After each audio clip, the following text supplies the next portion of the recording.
Ballparks aren't meant to last forever, yet some of them do.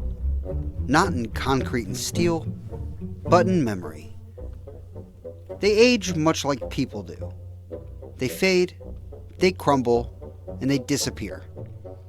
But somewhere between memory and imagination, an ideal version survives, preserved by those who once passed through their gates. Baseball's venues are shaped by human forces, landscapes, politics, and economics. But over time, that influence reverses. What was once shaped by those forces eventually begins to shape the human experience in return. A building made for baseball becomes something larger than the game itself. No ballpark has ever left an imprint quite like the house that Ruth built. For 85 seasons, this stadium stood as an epicenter for American culture and a testament to the spirit of the Bronx. From Murderer's Row to Reggie Jackson's 3 in a row.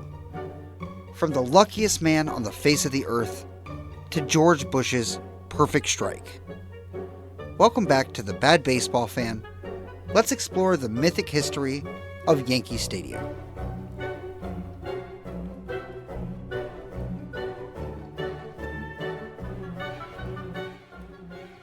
If you enjoy deep dives into old stadiums like this, subscribe to the channel and turn on notifications so you never miss anything from The Bad Baseball Fan.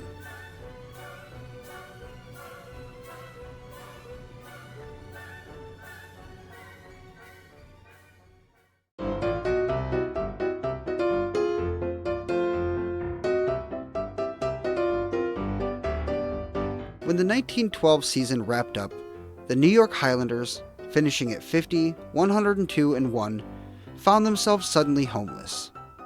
Their lease had run out, and their decade-long tenure at Hilltop Park ended, leaving them scrambling for a new venue. Luckily, the nearby New York Giants came to the rescue, offering shelter in their newly renovated Polo Grounds. When the move happened, the local press decided it was time for the team to change names, and chose one that would stick: the Yankees. The Yankees had a rough start at the Polo Grounds, finishing with losing seasons in each of their first 2 years there while drawing mediocre attendance numbers. This placed tremendous financial pressure on team owners William S. Devery and Frank J. Farrell, leading them to sell the ball club ahead of the 1915 season. For a total somewhere north of $350,000, Jacob Rubert and Tillius Longnew Houston purchased the New York Yankees. And almost immediately, the two began making plans to build the team their own ballpark. Their efforts to find a proper location took longer than expected, and further delays came when the U.S. entered World War I in 1917.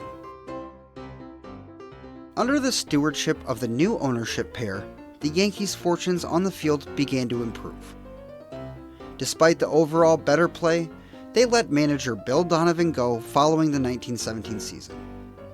Under the recommendation of AL president Ban Johnson, Rupert interviewed St. Louis Cardinals manager Miller Huggins, and despite his preference for the Dodgers' Wilbert Robinson, hired Huggins to head his ball club. Further moves to improve the team followed in 1919, when the Yankees purchased pitcher Carl Mays and outfielder Babe Ruth from their soon-to-be rival Red Sox. We won't dive too deep into it now, but that deal to acquire the Babe would prove disastrous for Boston. Red Sox owner Harry Frazee sold the greatest ballplayer alive to finance a Broadway production. History would judge it as one of sports' worst ever transactions. The moves to land players like Mays and Ruth had immediate, tangible results. Finishing with a solid 80, 59, and 2 record in 1919, a year later, the Yankees surged to 95 and 59 for third place, and led the league in attendance with 1.28 million fans seeing their games. It was easy to see why, too.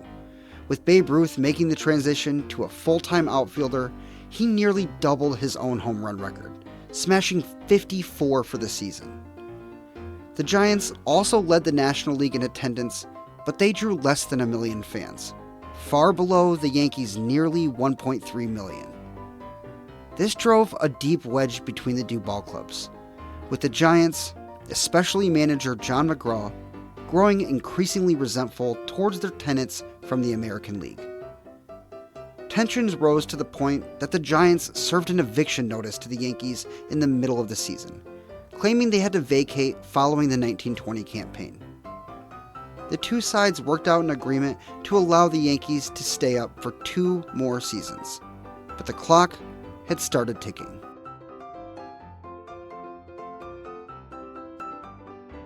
The following season followed an eerily similar track on the field, with the Yankees improving to 98-55, winning their first pennant and leading the league in attendance with another massive 1.23 million fans coming to their games. Their bitter landlord, the Giants, led the league in attendance again as well, with 973,000 fans, and won the pennant with a 94-59 record. Just like that, the two teams in Harlem were meeting in the World Series. The second inter-city and 18th overall Fall Classic began on October 5th, 1921, with the Giants presuming the role as home team for Game 1. It was set to be a best-of-9 series, and given the all-Polo Grounds nature of this championship series, the teams were set to alternate home and away status every game. The Yankees took the first 2 games in the fashion of 3-0 shutouts. Despite the 2-0 hole, the Giants didn't back down, winning games 3 and 4 before dropping Game 5 and winning the next 3 to close out the series and claim the championship. The finish on the field wasn't ideal, but the Yankees did manage to claim their first pennant. More importantly, off the field, team owners Rupert and Houston had begun scouting out potential locations for a new ballpark early in the year. They settled on an old 12.5-acre lumberyard in the Bronx, adjacent to McCombs Dam Park, and owned by the estate of the recently deceased William Waldorf Astor. The site was ideal because it was within clear view of Coogan's Bluff across the river. On May 16th, Rupert and Houston closed the deal for their property at a cost of $675,000, equivalent to roughly $12.1 million in 2026. With grand designs in their minds, they hired the legendary Osborne Engineering Company to design what they imagined to be a fully enclosed, triple-deck, 75,000-seat venue. So grand would it be that the monikers of field or ballpark wouldn't do it justice. A venue so marvelous would require something with a little more gravitas. Invoking the racetracks of ancient Greece, Rupert chose a different word: stadium. Yankee Stadium.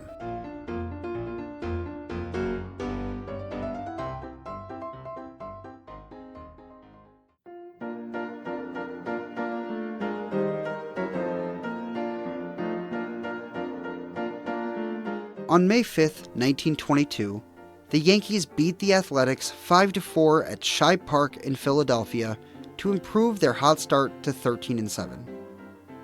At the same time, back at that old lumber mill in the Bronx, ground broke on a new stadium.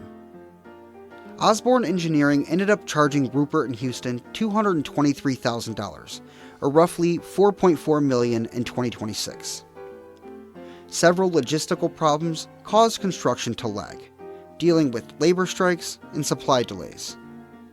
Because of this, the dream of having a field fully surrounded by 3 tiers of seating had to be scrapped. The final plans ended up with a smaller than anticipated mezzanine, with the second and third decks ending around the foul poles, and the lower deck seating still extending all the way around the field. But after the alterations, the capacity was dropped to 58,000. White Construction Company was hired to bring the plans into reality. For the concrete facade, they purchased roughly 35,000 cubic yards of concrete from the Edison Portland Cement Company, founded by Thomas Edison. The copper frieze that would adorn the top of the third deck was fashioned on-site by White Construction, using material purchased from the UT Hungerford Brass and Copper Company of New York. The frieze hung roughly 16 feet from the roof and eventually became one of the most iconic features of the stadium. The field itself was expansive and quite asymmetrical, with the intent that the facility be used for sporting events beyond baseball as well. Short down the lines at 258 feet in both left and right field. Yankee Stadium featured a cavernous left center field that quickly garnered the telling nickname Death Valley. Dead center stood at a jaw-dropping 487 feet, while the deepest part of left field reached an enormous 500 feet from home plate. A dirt track was also added that surrounded the playing surface. Built with the intent of hosting track and field events, this track would go on to be baseball's first warning track. As construction proceeded in the Bronx, over in Harlem, the Yanks were having another phenomenal season. Finishing with a 94-60 record, they claimed their second consecutive American League pennant, leading the league in attendance once again, with just over 1 million coming to their games at the Polo Grounds. Their landlord Giants featured a repeat campaign of their own, finishing 93, 61, and 2, earning the National League pennant and leading the NL in attendance with just under 946,000. Setting up a Subway Series rematch, the 1922 World Series started on October 4th, with the home and away format the same as it was the year prior. This series was shortened to a best of 7, and the Giants made quick work of it, sweeping the Yankees in what would be a 5-game series thanks to a 3-3 tie in Game 2. And just like that, the Yankees' decade-long tenure at the Polo Grounds came to an abrupt, disappointing end. Despite coming up short for a second year in a row, the future was blindingly bright. They packed their bags and waited patiently for their new ballpark across the river to be ready to welcome them.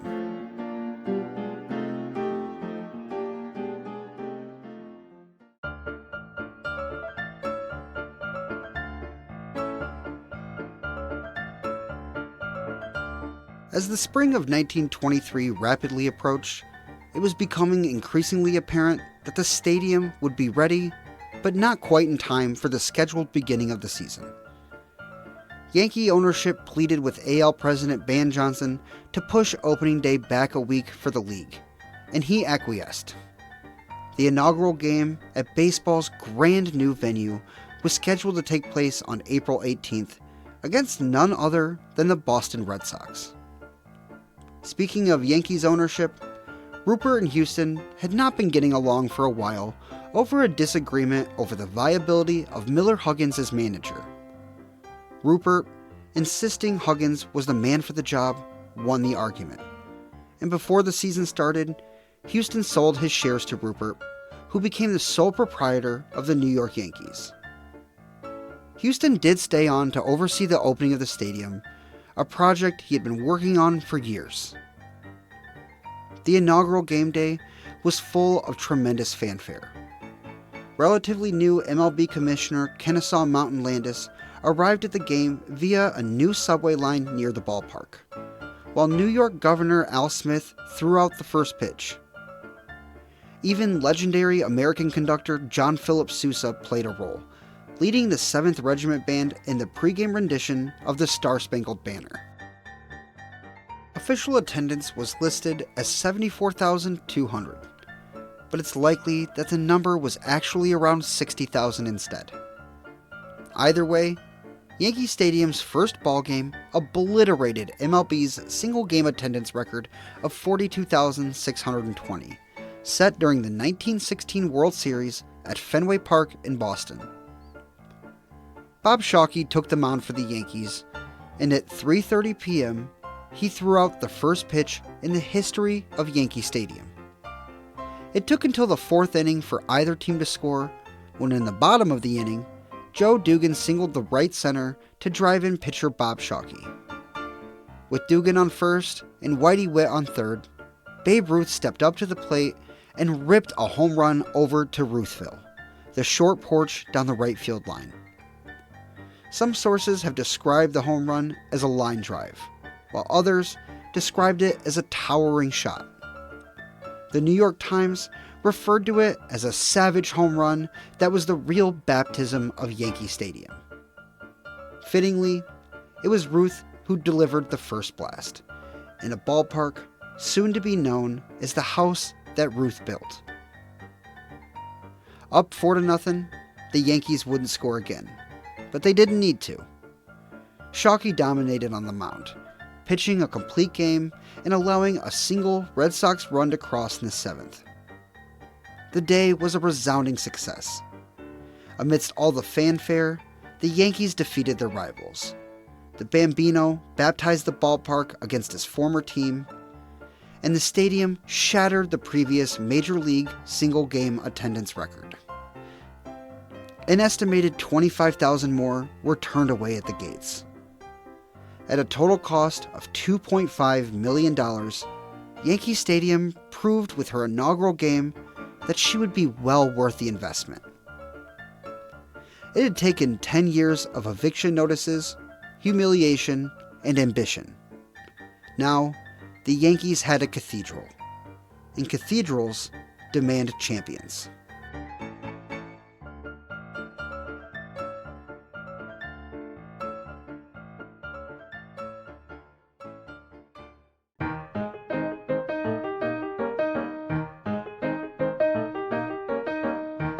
Yankee Stadium wasn't just the center of baseball on opening day. It was the place to be for all of 1923. After winning on opening day, the Yankees never looked back, claiming their third consecutive American League pennant with a 98-54 record. Babe Ruth had another mythic season, generating 14.1 WAR and winning the American League MVP. In its inaugural season, the stadium led the American League in attendance with just over 1 million fans passing through the gates. That fall's World Series felt like a passing of the torch from the old to the new, as the Yankees once again took on their rivals and former landlords, the Giants. Game 1 of the series took place at the brand new ballpark on October 10th. 55,370 people attended that very first World Series game in the Bronx, hoping to see their Yankees get off to a good start against the hated Giants. Both starters struggled and failed to make it through 3 innings. The game was a back-and-forth affair, but ultimately, the New York Yankees took a 5-4 loss in their stadium's first World Series game. Given the walking proximity of the two-team stadiums, the series alternated home teams, meaning Game 2 took place at the Polo Grounds. The Yankees managed a win in their old ballpark to even up the series. The following day, October 12th, 62,430 fans made their way to Yankee Stadium to see sad Sam Jones dominate, going 8 strong innings and allowing only a single Giants run. But his Giants adversary, Art Neff, outdueled him with a 6-hit, complete game shutout. 2-1 Giants, and back to Harlem they went. Just like Game 2, Game 4 went to the Yankees, making it 4 wins in a row for visiting teams to start the series. The teams were all tied up at 2. Looking to finally get a series game at home, the Yankees welcomed another massive crowd of 62,817, and they dominated. The Yankees lineup exploded for 8 runs to the Giants 1. Going back to their old stomping grounds, the Yankees had their first series lead, and a good opportunity to close it out. Both lineups managed to score, but the Yankees would score more. The final was a 6-4 Yankees win, and for the first time ever, the New York Yankees were champions of the baseball world. In a fantastic turn of fate, the New York Giants had to sit there and witness their old former tenant celebrating their very first World Series championship at the Polo Grounds.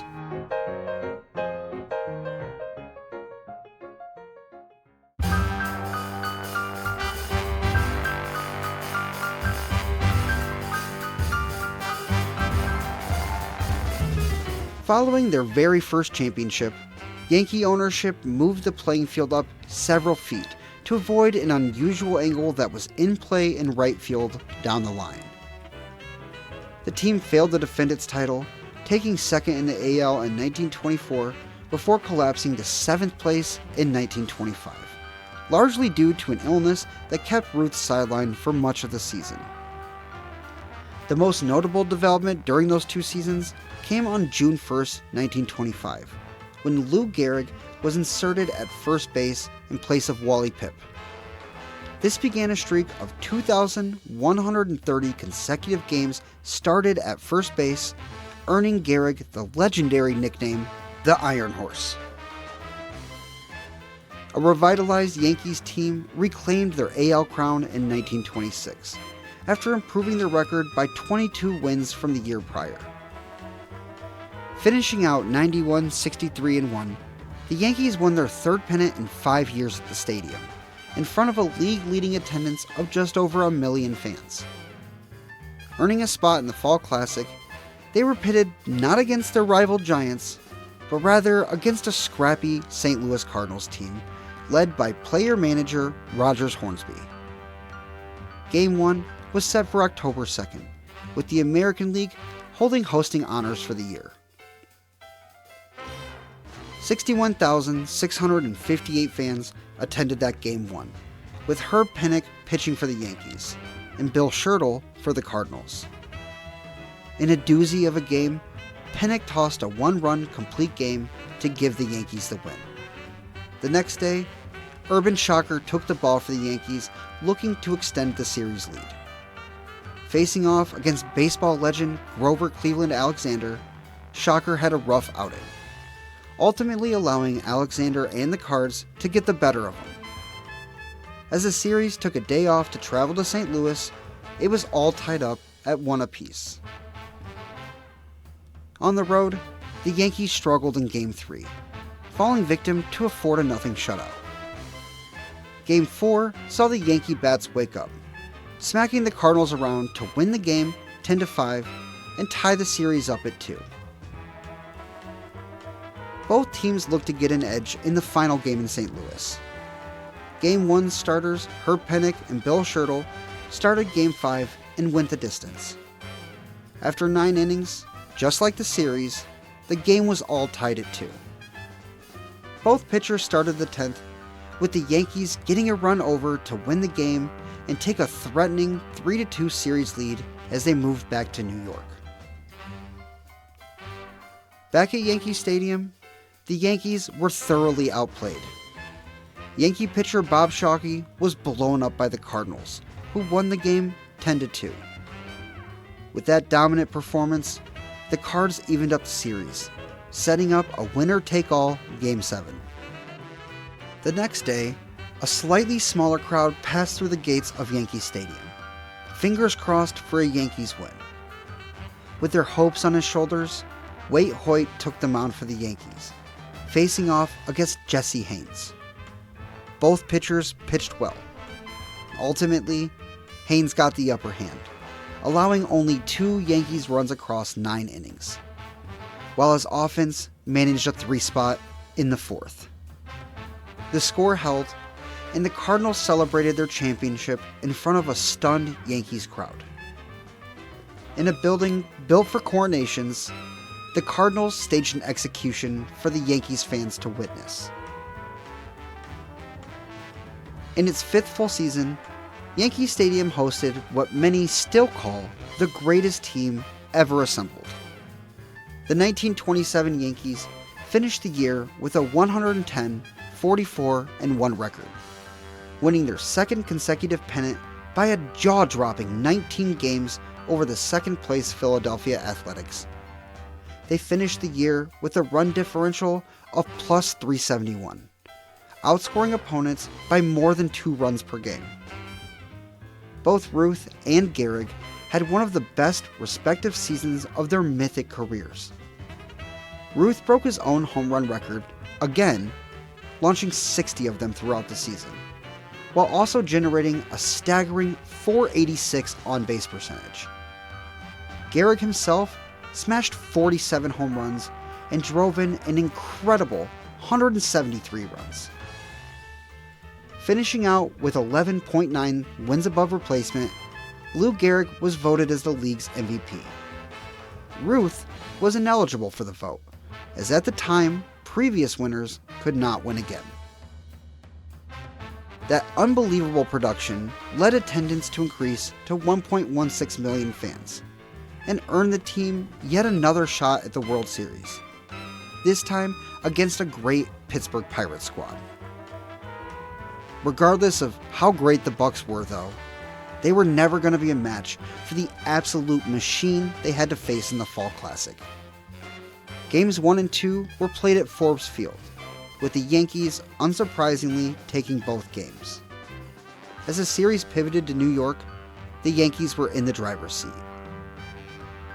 Looking to take a commanding series lead, the Yankees came out hot. Herb Pennock took the mound for the home team in front of a massive Yankee Stadium crowd, and he dominated.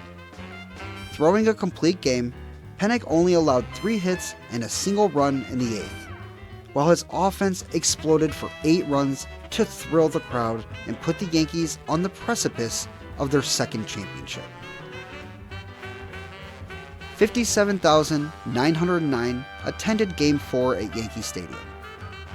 Up 3-0, the Yankees gave the ball to Wilcie Moore.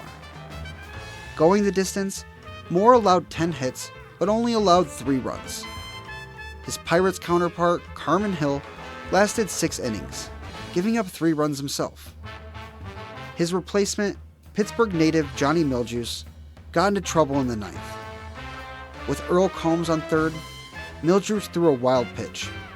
Combs scored, and the Yankees won the championship in one of the weirdest walk-offs in World Series history. For the second time in 5 years, the Yankees were champions of the baseball world. And this time, they celebrated the victory in the Bronx.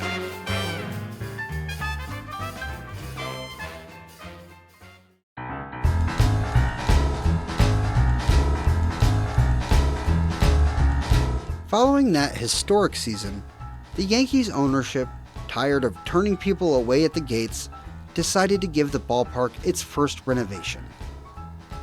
The middle and upper decks down the third base line were extended into left field, stopping where the bullpens were located. This increased capacity to 62,000. Distance markers were painted on the outfield walls, making Yankee Stadium the first ballpark to do so. With space for new fans to come to their games, the Yankees barely missed a beat from the last season. Capturing their third consecutive pennant, the Yankees finished the 1928 season with a 101-53 record and hosted 1,072,132 fans in the Bronx. Having home field advantage in the World Series, they were pitted against the National League winning St. Louis Cardinals. Yankee Stadium hosted Games 1 and 2 of the series on October 4th and 5th, with roughly 61,000 fans attending each game.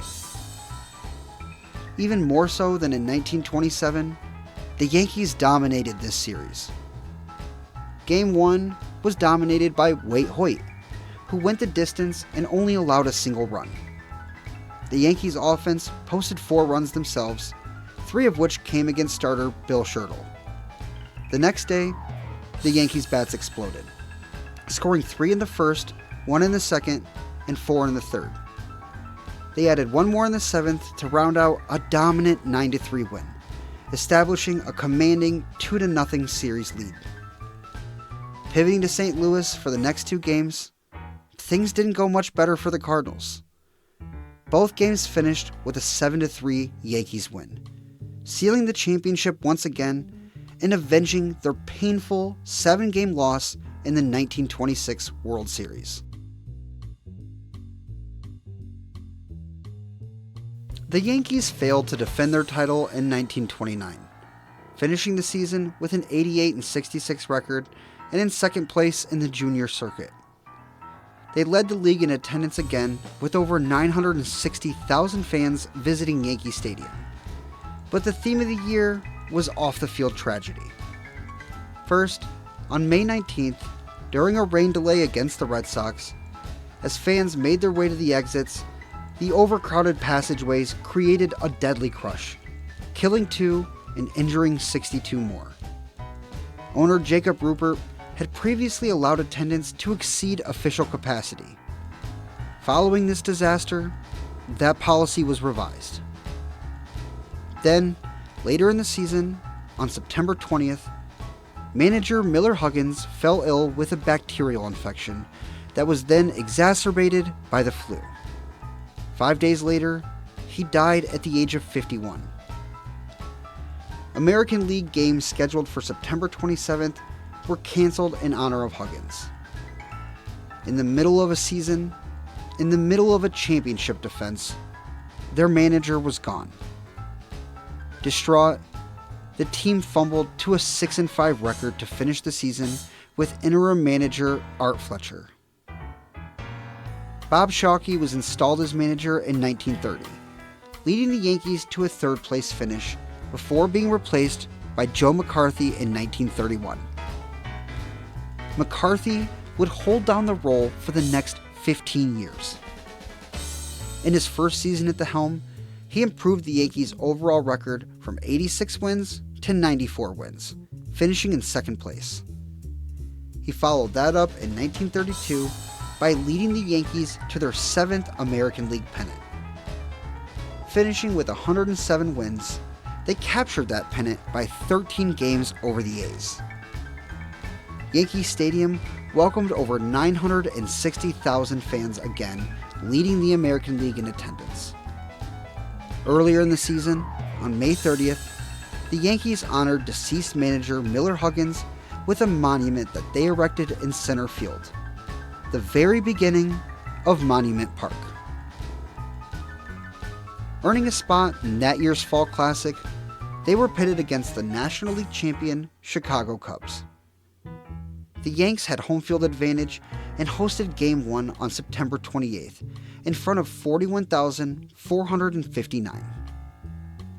Behind a red roughing complete game, the Yankee lineup exploded, claiming the day 12-6.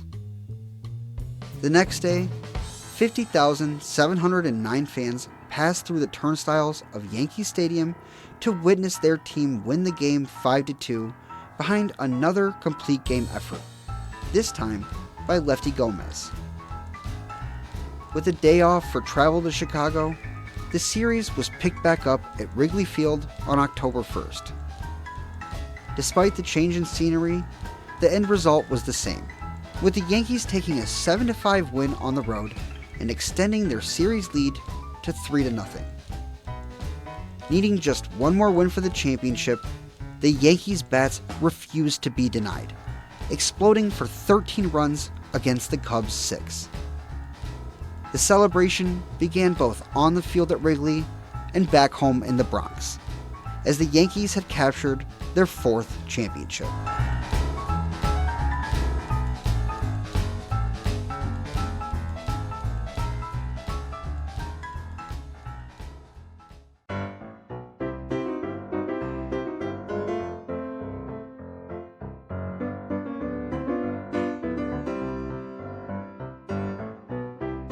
Defending a world championship for the 4th time, the Yankees fell just short of winning the pennant in 1933, finishing the season in second place. The same result would follow in 1934 and 1935. Most notable during these 2 years was the departure of Babe Ruth following the 1934 season. Seeing him sign with the Boston Braves, where he played less than 30 games in 1935 before retiring. A changing of the guard was underway in the Bronx as Ruth left and Gehrig was getting up there in age. Quickly, time was running up for the original Yankees dynasty. Little did Yankees fans know, they would be spending the next several decades reloading rather than rebuilding.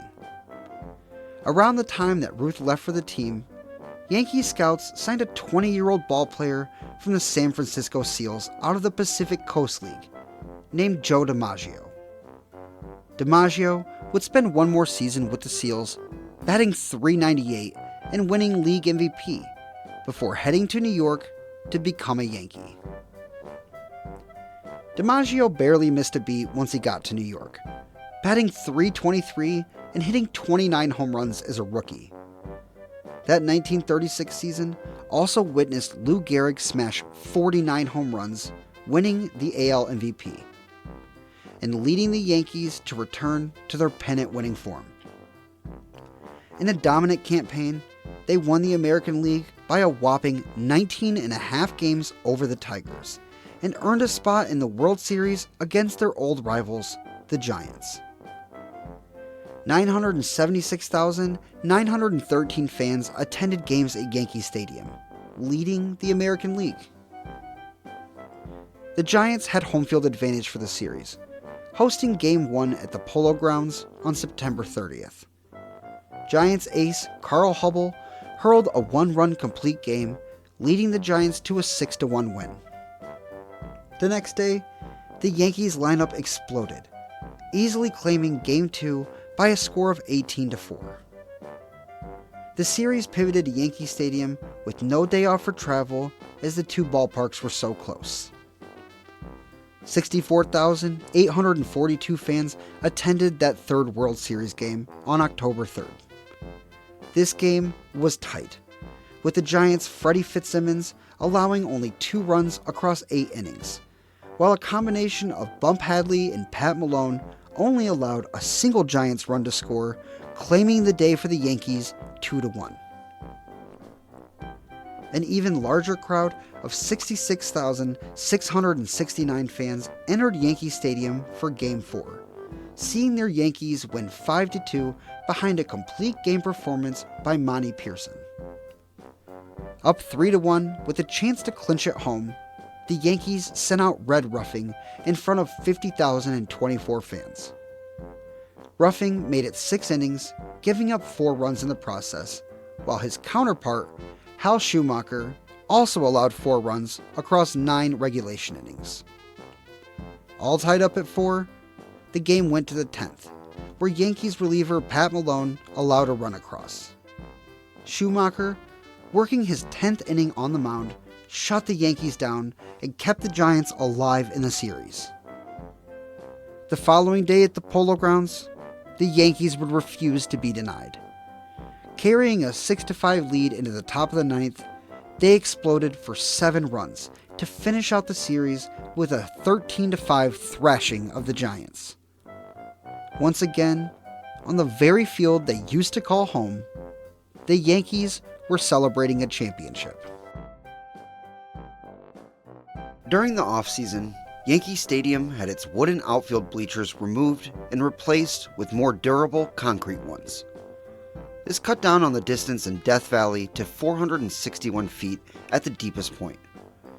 On the field, the 1937 season seemed like deja vu, as the Yankees would finish with 102 wins and host just under 1 million fans at 998,000, both respectively leading the American League. DiMaggio had one of the best years of his career, though he finished second in the MVP race behind Detroit's Charlie Gehringer. Yankee Stadium continued evolving throughout the year, having its second and third decks in right field extended over some of the outfield seating, increasing capacity to over 71,000. After the season, just like the year before, the Yankees were pitted against their cross-city rival New York Giants, with home field advantage belonging this year to the Yankees. Games 1 and 2 at Yankee Stadium on October 6th and 7th featured crowds of 60,000 and 57,000, and both games ended in dominant 8-1 Yankee victories. Game 3 was much of the same, ending in a 5-1 Yankees win at the Polo Grounds, leaving them on the cusp of consecutive championships. With their backs against the wall in Game 4, the Giants responded, beating the Yankees 7-3 in a desperate attempt to extend the series. They were doing nothing more than postponing the inevitable finish to the series, though, as the Yankees closed it out in Game 5. Behind a dominant performance on the mound by Lefty Gomez, the Yankees won the game 4-2. For the third time, they celebrated a World Series at their old home. Heading into 1938, defending back-to-back titles, the Yankees looked to become the first team to win 3 consecutive World Series. In a season where the team took a slight step back, they still managed 99 wins and welcomed 970,916 fans, both good enough to lead the American League yet again. Heading back to the Fall Classic for the 3rd straight year, this time the Yankees saw a rematch from the 1932 series against the Chicago Cubs. Games 1 and 2 played out at Wrigley Field on October 5th and 6th, with the Yankees taking both games by final scores of 3-1 and 6-3.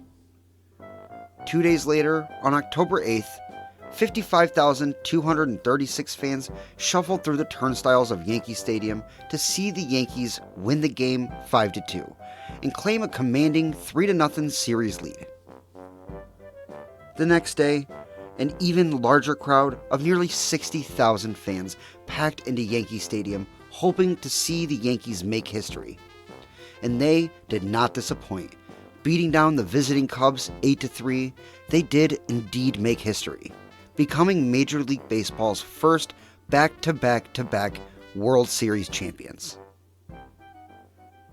Despite the celebrations, the Yankees started 1939 on a sour note when their longtime owner and one of the masterminds of Yankee Stadium, Jacob Ruppert, passed away on January 13th. Ownership of the team and stadium remained in his estate for a few years afterwards. By the spring, the Yankees were still riding the wave of winning their 3rd straight championship, and talks of a 4th in a row surrounded anticipation of an upcoming All-Star game that was awarded to Yankee Stadium for July. Everything looked good, except for Lou Gehrig. Something about him clearly wasn't right. He had even said himself that he had started to feel off in the middle of the 1938 season, but coming into 1939, he was significantly diminished. He played 8 games through April, with his final game coming on April 30th. His incredible streak of 2,130 consecutive games started, ending just 2 days later. On June 19th, the day he turned 36, he was diagnosed with amyotrophic lateral sclerosis, or ALS. Just 2 days later, the Yankees publicly announced his retirement from baseball, and that July 4th would be Lou Gehrig Appreciation Day. When the day came, nearly 42,000 fans attended the ceremony. Also in attendance was a contingent from the 1927 Yankees, as well as Wally Pipp and Everett Scott, the man who Gehrig replaced at first, and the man whose consecutive game streak he had broken.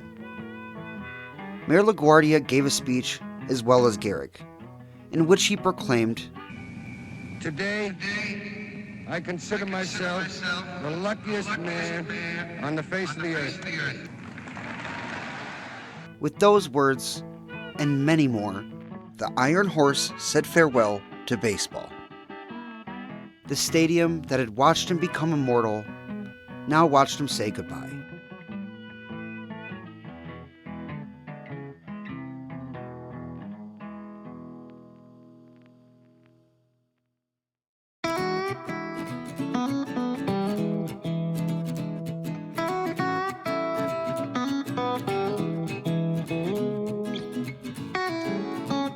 Just a week after the heartbreaking farewell to Lou Gehrig, Yankee Stadium hosted Major League Baseball's 7th ever All-Star Game. Coinciding with the New York World's Fair out in Queens, the 1939 Midsummer Classic welcomed 62,892 fans to see the best of both leagues square off. 6 Yankees started for an American League team that thrilled the fans with a 3-1 win over the National League All-Stars. The Yankees wrapped up that season with 106 wins and took the American League again, this time by 17 games over the Red Sox. Joe DiMaggio was honored with his first MVP award, helping the Yankees to a spot in their 4th consecutive World Series, where they matched up against the National League winning Cincinnati Reds. With home field advantage returning to the American League, Yankee Stadium hosted the first 2 games starting on October 4th. New York took both of those games, thrilling the home fans and jumping out to a commanding series lead.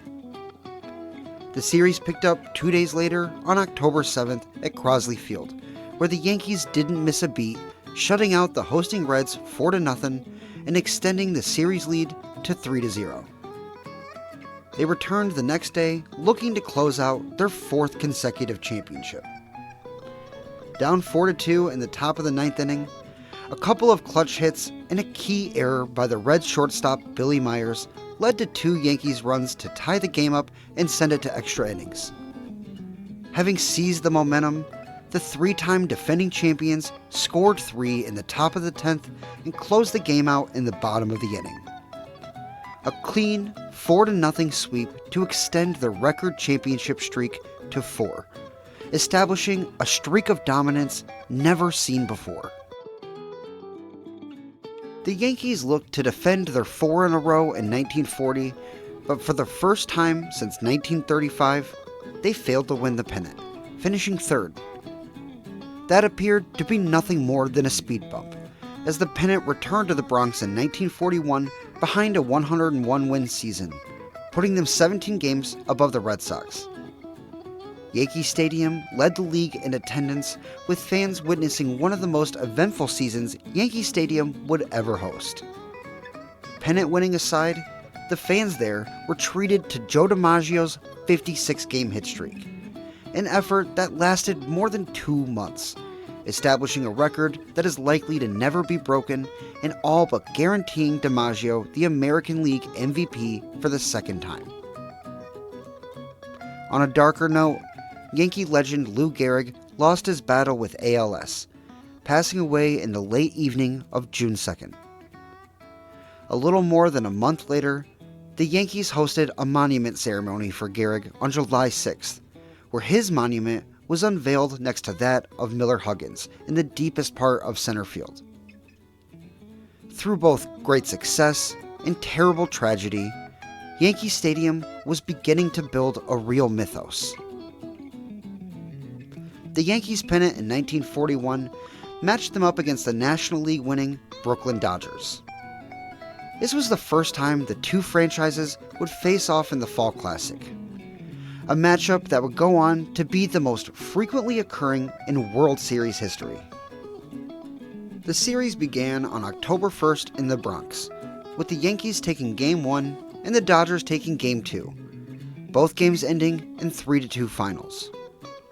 The teams were given a day off before Game 3, with the series picking back up in Brooklyn.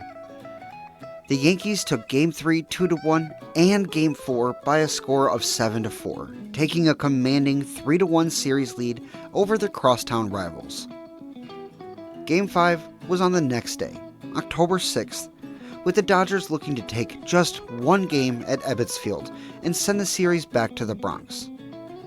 Their efforts were in vain, as the Yankees won the game 3-1, claiming their franchise's 9th World Series championship. In the offseason following 1941, the United States was attacked and entered World War II, and the attitude towards baseball was dramatically changed. FDR deemed Major League Baseball a necessity for the morale of those at home and the troops during the war. But the wartime mindset forced people's attentions to be diverted to more important matters than baseball. The effect began to be felt in 1942, as attendance around the league dropped. Some players were also drafted into service, including the Yankees' first baseman Johnny Sturm, who was drafted in January.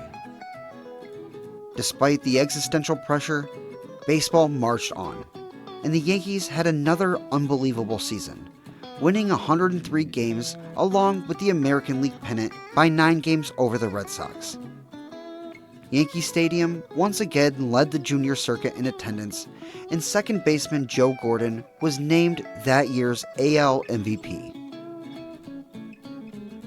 That year's Fall Classic set them up against the St. Louis Cardinals, the last team to have beaten the Yankees in a World Series all the way back in 1926.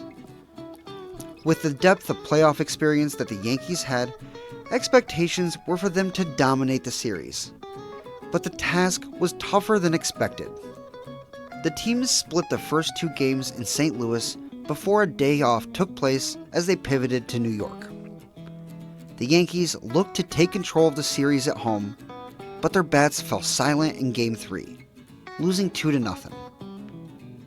The bats woke up in Game 4, but the pitchers got rocked, and the Yankees dropped another game at home, 8-6. For the first time in a decade and a half, the Yankees were staring down the barrel of elimination.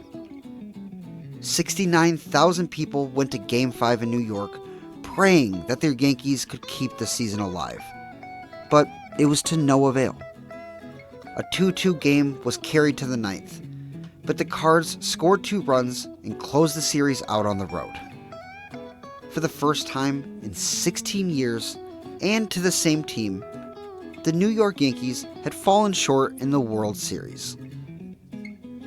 Following the championship shortcoming, several Yankees, including Joe DiMaggio himself, enlisted in the armed forces and joined the war effort.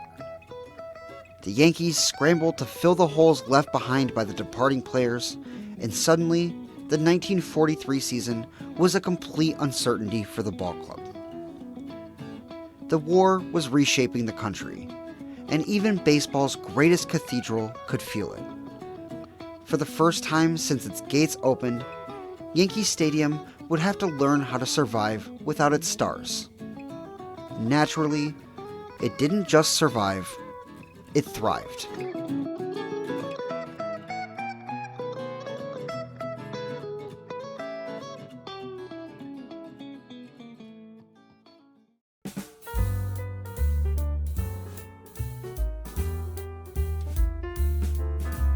As America plunged deeper into the war in Europe and the Pacific, more and more ballplayers either enlisted or were drafted into service.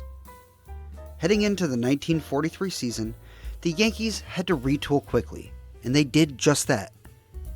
Despite the heavy loss of talent, the Bronx Bombers finished the season with 98 wins, taking the American League.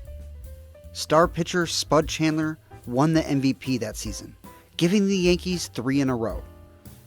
Even with stars overseas and uncertainty everywhere, the games went on, and so did the dominance of the Yankees. Claiming their usual spot in the Fall Classic, they got themselves a rematch of the previous year's World Series against the Cardinals. This series was structured unusually because of wartime travel restrictions. For the sake of saving on materials for war, the Yankees would host their 3 games to start the series before playing the Final 4 in St. Louis. Starting in New York, the Yankees took Game 1 of the series with a 4-2 win. Game 2 was a 4-3 Yankee loss to even up the series. 69,990 fans attended Game 3, the final game of the year in New York. Thrilling those fans, the Yankees took the game 6-2 to take a crucial lead in the series as it pivoted to St. Louis for the remainder of the games. Game 4 picked up 3 days later at Sportsman Park, where the Yankees took the game 2-1. With a chance to clinch the series and dish out revenge from the 42 series, the Yankees turned to Spud Chandler to shut the Cards down. And he did just that to the tune of a 2-0 shutout. Even with the world at war, talent draining from the league, and attendance diminished, the Yankees still found ways to win. As the 1944 season approached, the war grew in intensity, and even more Yankees were called to service. Losing 2 starting pitchers, their catcher, second baseman, and an outfielder, the talent drain became too much for the Yankees, and they failed to defend their pennant. Still finishing with a solid 83-win season, they would end up finishing only 6 games out of first place. Those same issues carried over to the following season, leading the Yankees to 81 wins in 1945 and a 4th-place finish. 1945 would prove to be a pivotal year for the Yankees organization, as it would be the final year of the war and thus the final year without their stars. The organization and stadium also managed their first ownership change when a conglomerate of Larry MacPhail, Dan Topping, and Del Webb purchased them from the Rupert estate at a cost of $2.8 million, equal to about $50.5 million in 2026. With the war over and the nation's collective minds at ease, 1946 experienced an explosion of interest in baseball. Lights were installed at Yankee Stadium in May, with the first night game taking place on May 28th in front of 49,917. For the first time, Yankee Stadium glowed into the Bronx night. Those nearly 50,000 fans there witnessed the Yankees fall to the Washington Senators in a 2-1 thriller. The ability to host night games, combined with the excitement of a world out of war, meant that Yankee Stadium was bustling all season long, absolutely obliterating its own attendance record by hosting over 2.26 million fans throughout the season. Play on the field improved only marginally, and the Yankees dealt with some serious volatility at the manager position when McCarthy retired due to health in May. Regardless of those road bumps, fans everywhere rejoiced as they could enjoy baseball with the threat and pain of war no longer present. Following the season, another third-place finish for the Yanks, team president Larry MacPhail announced that they would undertake massive renovations that could increase Yankee Stadium's capacity to over 100,000. While MacPhail's plans were grand and reflected an intense post-war optimism, they never materialized. The disappointment from the unrealized renovation was easily tempered when the Yankees returned to their pennant-winning form in 1947, winning 97 games and claiming the American League by 12 games over the Detroit Tigers. Yankee Stadium saw another massive turnout, easily leading the league with a total attendance of 2.17 million, who witnessed a third MVP effort from their star center fielder, Joe DiMaggio. Waiting for them in the World Series was their crosstown rival, Brooklyn Dodgers, looking to get their revenge from the 1941 World Series. Immediately prior to the World Series, the Yankees hosted the first Old Timers game on September 28th to honor Babe Ruth. The Old Timers game would go on to become an annual tradition in the Bronx, honoring those who played in the pinstripes. To kick off the Fall Classic, the Yankees hosted games 1 and 2, winning both by scores of 5-3 and 10-3.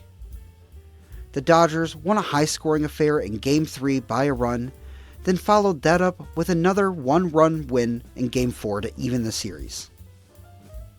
The Yankees fought back to take the final game in Brooklyn 2-1, claiming a 3-2 series lead as the teams went back to the Bronx. They failed to clinch at home in Game 6, falling 8-6 in front of 74,065 Yankees faithful. But they did seal the deal the following day. Game 7 took place on October 6th, seeing the Yankees win the game 5-2 and close out their 11th World Series. For all the Yankees' dominance, this was only the third time a World Series celebration actually happened inside of Yankee Stadium. During the celebration, a bit of a scandal broke out when team president Larry MacPhail made a fool of himself both at the stadium and out in town. It was embarrassing enough for his co-owners Dan Topping and Del Webb to buy out MacPhail's shares in the team and force him out. Despite the ownership scandal, the Yankees tried to defend their pennant valiantly in 1948, winning 94 games but finishing only in third place. Tragically, in the middle of the season, on August 16th, the great Babe Ruth passed away from throat cancer. He was given a 2-day open casket funeral at Yankee Stadium, where the event also marked the 25th anniversary of the ballpark's opening. The same building that had once roared at his home runs now stood silent around him.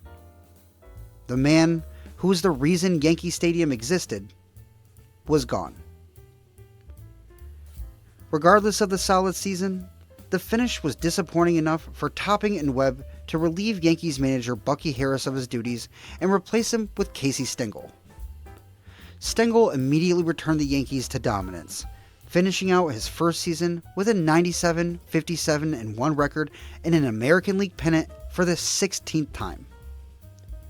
Their dominant play led the Yankee Stadium to hosting a league-leading 2.28 million fans, and yet another appearance in the World Series against the Dodgers.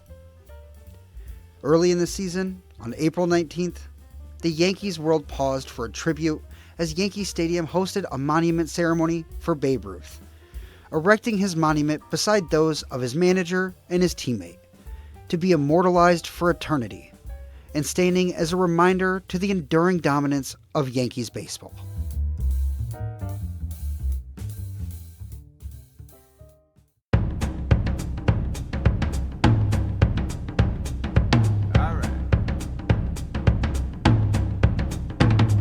The 1949 World Series proved to be a little less stressful than the 7-game affair that the Yankees and Dodgers played in '47. The first 2 games were in the Bronx, seeing the teams split the 2 games, both by a score of 1-0. The series pivoted to Brooklyn, where the Yankees dominated, taking all 3 games at Ebbets Field and easily bringing championship number 12 back to the Bronx. They improved their record in 1950 by 1 game, finishing with 98 wins, good for yet another American League pennant.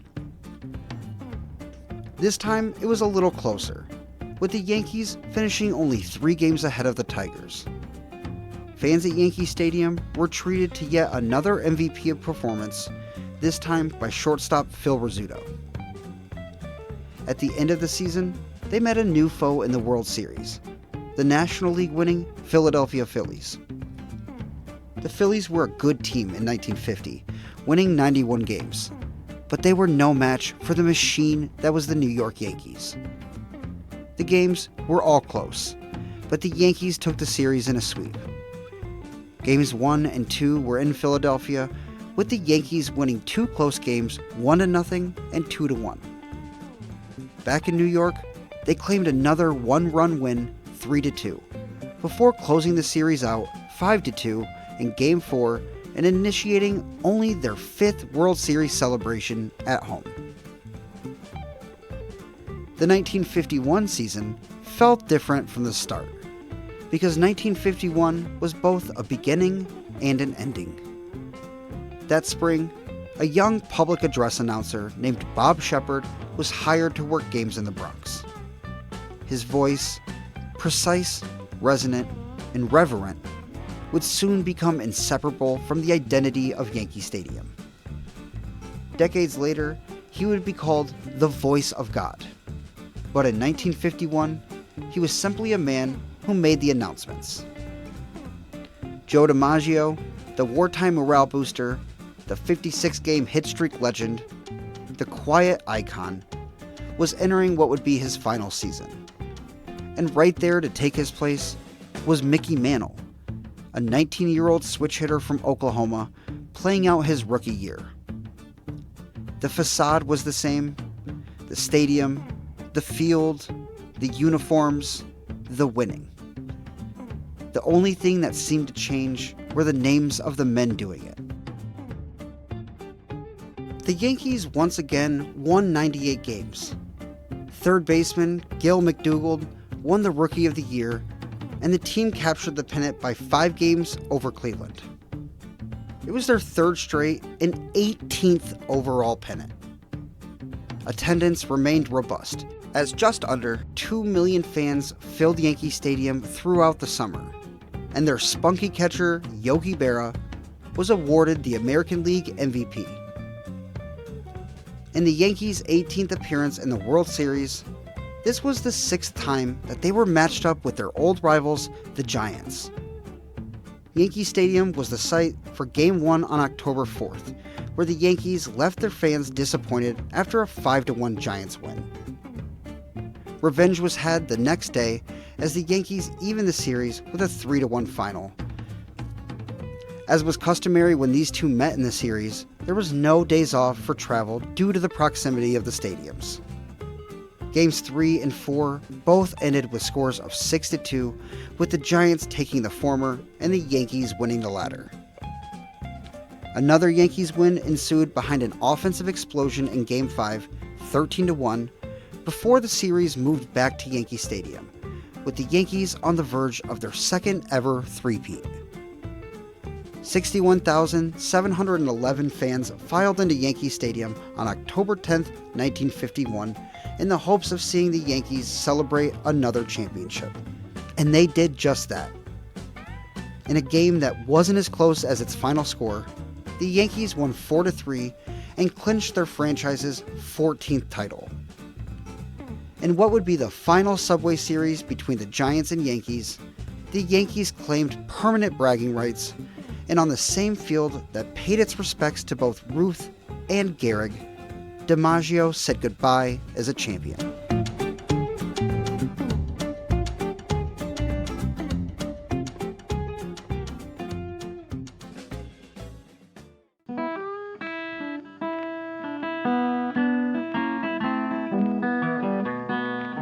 By the early 1950s, Yankee Stadium was no longer just the house that Ruth built. It was the center of the baseball world. The Yankees were the kings, and the stadium, their castle. The house that Ruth built was now entering the age of Mickey Mantle. On their backs of their second three-peat and looking to replicate the four-peat of the late 1930s, the team, led by their young stars Mickey Mantle and Yogi Berra, got back to work. Over 1.6 million fans filled Yankee Stadium that summer as the Yankees won 95 games and claimed a fourth straight pennant by just 2 games over the Indians. Waiting for them in the Fall Classic again were their crosstown rival Dodgers. Ebbets Field was the site of the first 2 games on October 1st and 2nd. The Dodgers took Game 1, and the Yankees evened it up, winning Game 2. The 3 games in the Bronx swung wildly between the teams, with the Dodgers snagging Games 3 and 5, while the Yankees took the 4th affair. As the series shifted back to Brooklyn, the Yankees found themselves with their backs against the wall, on the verge of falling short of the history they desired. They held on for dear life in Game 6, disappointing the Dodger faithful with a tight 3-2 win. Game 7 played out on October 7th. The Yankees pitching staff allowed just 2 runs, while the offense scored in 4 different innings to take the game 4-2 and rip the heart right out of the Dodgers and their fans. A 4th consecutive championship was returning to Yankee Stadium for the 2nd time, something baseball had never seen before. History had been seized.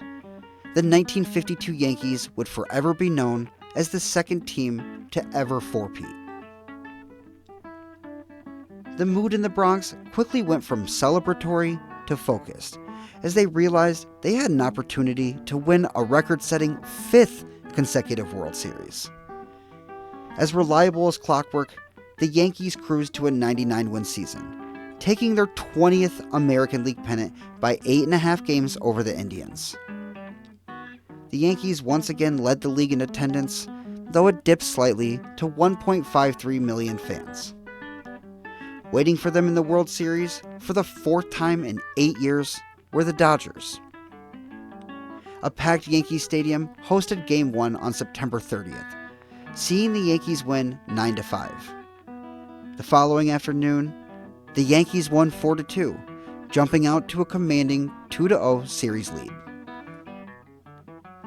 Back in Brooklyn, the Dodgers quickly responded by winning both the 3rd and 4th games of the series before dropping Game 5.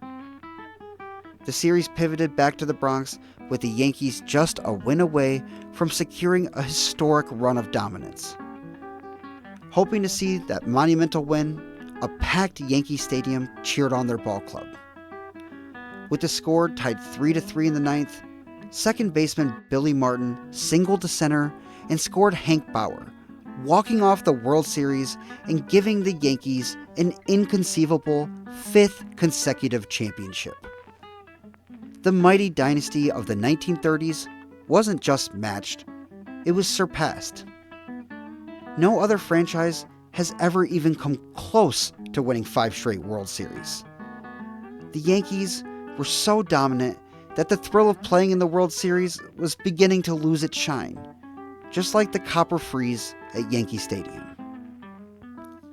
In December of 1953, Dan Topping and Del Webb sold Yankee Stadium to Chicago businessman Arnold Johnson.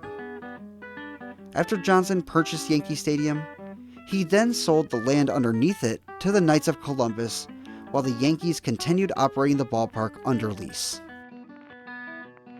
1954 would be Cleveland's turn at the top of the American League. For 3 consecutive seasons, those being 51, 52, and 53, the Indians finished in second place to the Yankees. Yankees catcher Yogi Berra won his second MVP. Pitcher Bob Grimm won the Rookie of the Year, and for the first time since 1942, the Yankees managed to win over 100 games. Yet, despite the impressive feat, they failed to defend their pennant, falling to an incredible 111-win Indian squad. That is what the standard had become in the American League. In order to take the pennant from the Yankees, you were going to have a historically dominant campaign. The owner of Yankee Stadium, Arnold Johnson, purchased the Philadelphia Athletics in August with the intent to move them to Kansas City. MLB deemed his ownership of the A's and Yankee Stadium a conflict of interest and forced Johnson to sell Yankee Stadium. He immediately began seeking out a buyer, and a year later would end up selling it to a businessman out of Chicago by the name of John W. Cox.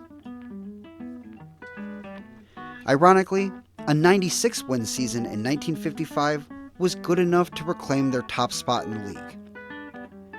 Berra was honored with his second consecutive MVP award and third overall, becoming the second Yankee to do so. And Elston Howard made an appearance on April 14th, breaking the Yankees' color barrier and beginning what would be a long career as a Yankee. Hosting 1.49 million fans at their Grand Cathedral, the Yankees looked to disappoint the Dodgers fans in the World Series once more. Yankee Stadium was the hosting ballpark, seeing Yankees wins in the first 2 games before the series moved back to Brooklyn, where it flipped on its head. The Dodgers won all 3 of their home games to shove the Yankees into a corner, down 3-2 as they traveled back to the Bronx. The Yankees managed to win Game 6 to hold on for dear life, setting up, for the 3rd time, a winner-take-all Game 7 between Brooklyn and the Bronx. And the 3rd time was the charm for the Dodgers, who shut out the Yankees, finally securing revenge and that elusive championship for the borough of Brooklyn. In their lone World Series victory while in Brooklyn, the Dodgers' Johnny Padres was the first to ever be awarded with a World Series MVP. For 1 year, the winds changed in New York. In the Bronx, it was one of the few years that they fell short of greatness. For Brooklyn, it was everything.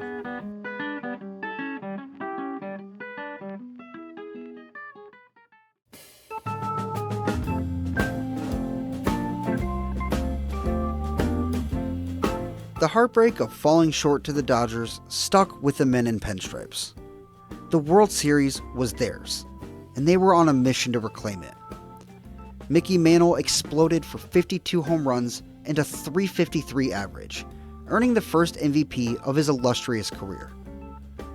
Just under 1.5 million fans witnessed his phenomenal season, as well as another 97-win season for the Yanks, good enough to maintain that spot on top of the league. Their pennant earned them another shot at revenge, as the National League was defended by the Dodgers. Home teams dominated this World Series, with the Dodgers taking games 1 and 2 in Brooklyn before the Yankees swept all 3 underneath the oxidized frieze in the Bronx. The 3rd game at Yankee Stadium, Game 5, included one of the greatest single-game performances in World Series history.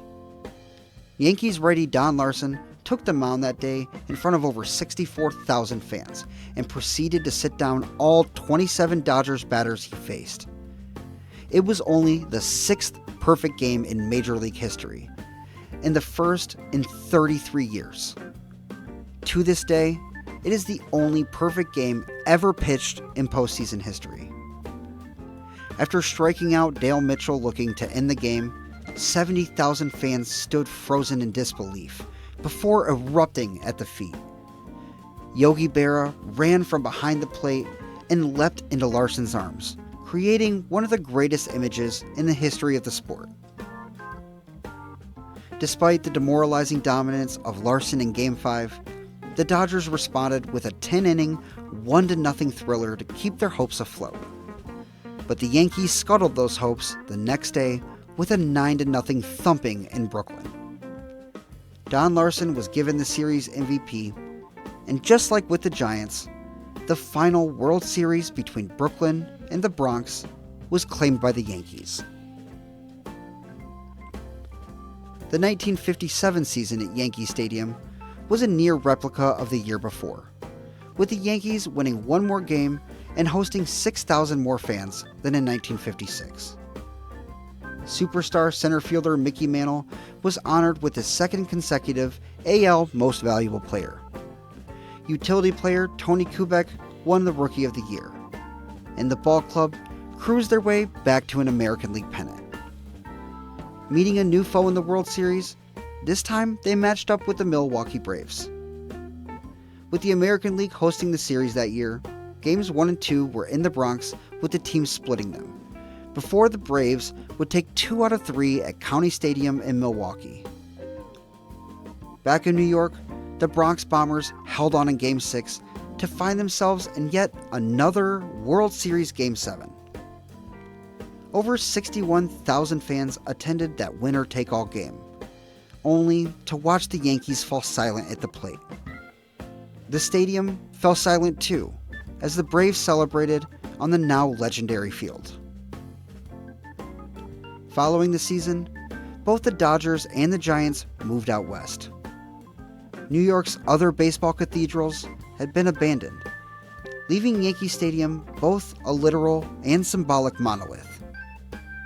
Once the new kid on the block that nobody took seriously, the New York Yankees were now the only Major League franchise left in New York. The endurance of both the stadium and the ball club stood as a testament to the Yankees' lasting success. The Yankees bounced back in 1958. They won the pennant and another shot at the Braves. With the National League holding home field advantage, this series, like the year before, went the full 7 games. But unlike 1957, the Yankees finally got the upper hand, bouncing back from a 3-1 series deficit to shock the Braves fans in Milwaukee for Game 7. Bob Turley, who was awarded the Major League Cy Young Award for the season, was named the series MVP, and the Yankees' dominance over the sport continued forward. The Yankees only managed to finish in 3rd place in 1959, a rare occurrence for the ever-winning ball club. The 1950s became the most dominant decade any franchise had ever produced. Millions passed through Yankee Stadium's gates, witnessing MVP seasons, rookie sensations, and championship celebrations that began to feel inevitable. But the 1960s would remind both the Yankees and their stadium that history never stops moving forward. The 1960 New York Yankees avenged their failures from 1959 by reclaiming the American League pennant and earning a spot in the World Series against the Pittsburgh Pirates. Yankee Stadium also played host to one of the 2 MLB All-Star games that summer. Yes, there was a period in which 2 All-Star games were played, and this one at Yankee Stadium was the second one of the 1960 season. 5 Yankees made the starting lineup, playing in front of 38,362 fans at their home stadium, but ultimately falling to the National League 6-0. Following this season, the World Series was hosted by the Pirates, going the full 7 games and giving the baseball world one of the greatest finishes the sport would ever see. Down 9-7 on the road going into the 9th inning of Game 7, the Yankees managed to score 2 and knot things up. Pirates second baseman Bill Mazeroski led off the bottom of the inning and smacked a line drive home run off of Yankees lefty Ralph Terry. The Pirates beat the Yankees on the only Game 7 walk-off home run in World Series history. Following the season, Casey Stengel was fired, with his age being the alleged cause, being replaced by former Yankees catcher Ralph Houck. Angry from their disappointing finish from 1960, the Yankees tore through the 1961 campaign, with Whitey Ford winning the Major League Cy Young Award, and the team winning 109 games before dominating the Cincinnati Reds in the World Series in just 5 games, with Whitey Ford leading the way as Series MVP. The 1961 regular season at Yankee Stadium was one of the most exciting in the history of the game, as Yankees outfielders Roger Maris and Mickey Mantle traded home runs throughout the summer in an effort to surpass Babe Ruth's single-season record of 60, set 33 years prior. Over 1.7 million fans attended games in an effort to witness history. Every afternoon that summer, Yankee Stadium filled with anticipation as fans watched Mantle and Maris inch closer to Ruth's legendary mark. In the first season, with a 162-game schedule, Maris pulled away from Mantle and hit number 61 in the final game of the season, winning the American League MVP for his efforts.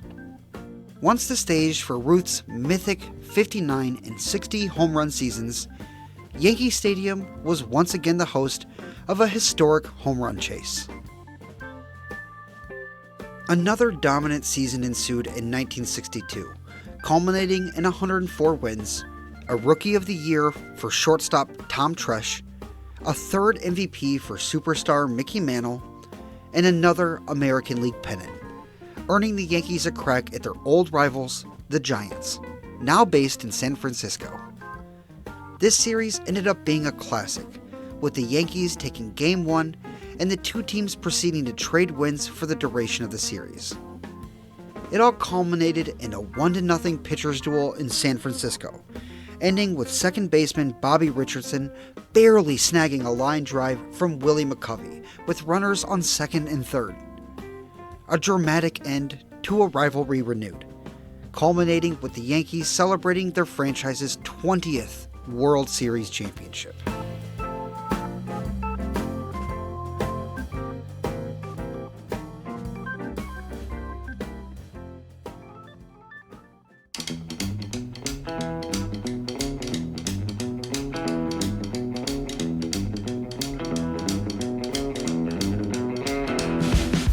In the middle of the 1962 season, Yankee Stadium owner John Cox donated the stadium to his alma mater, Rice University.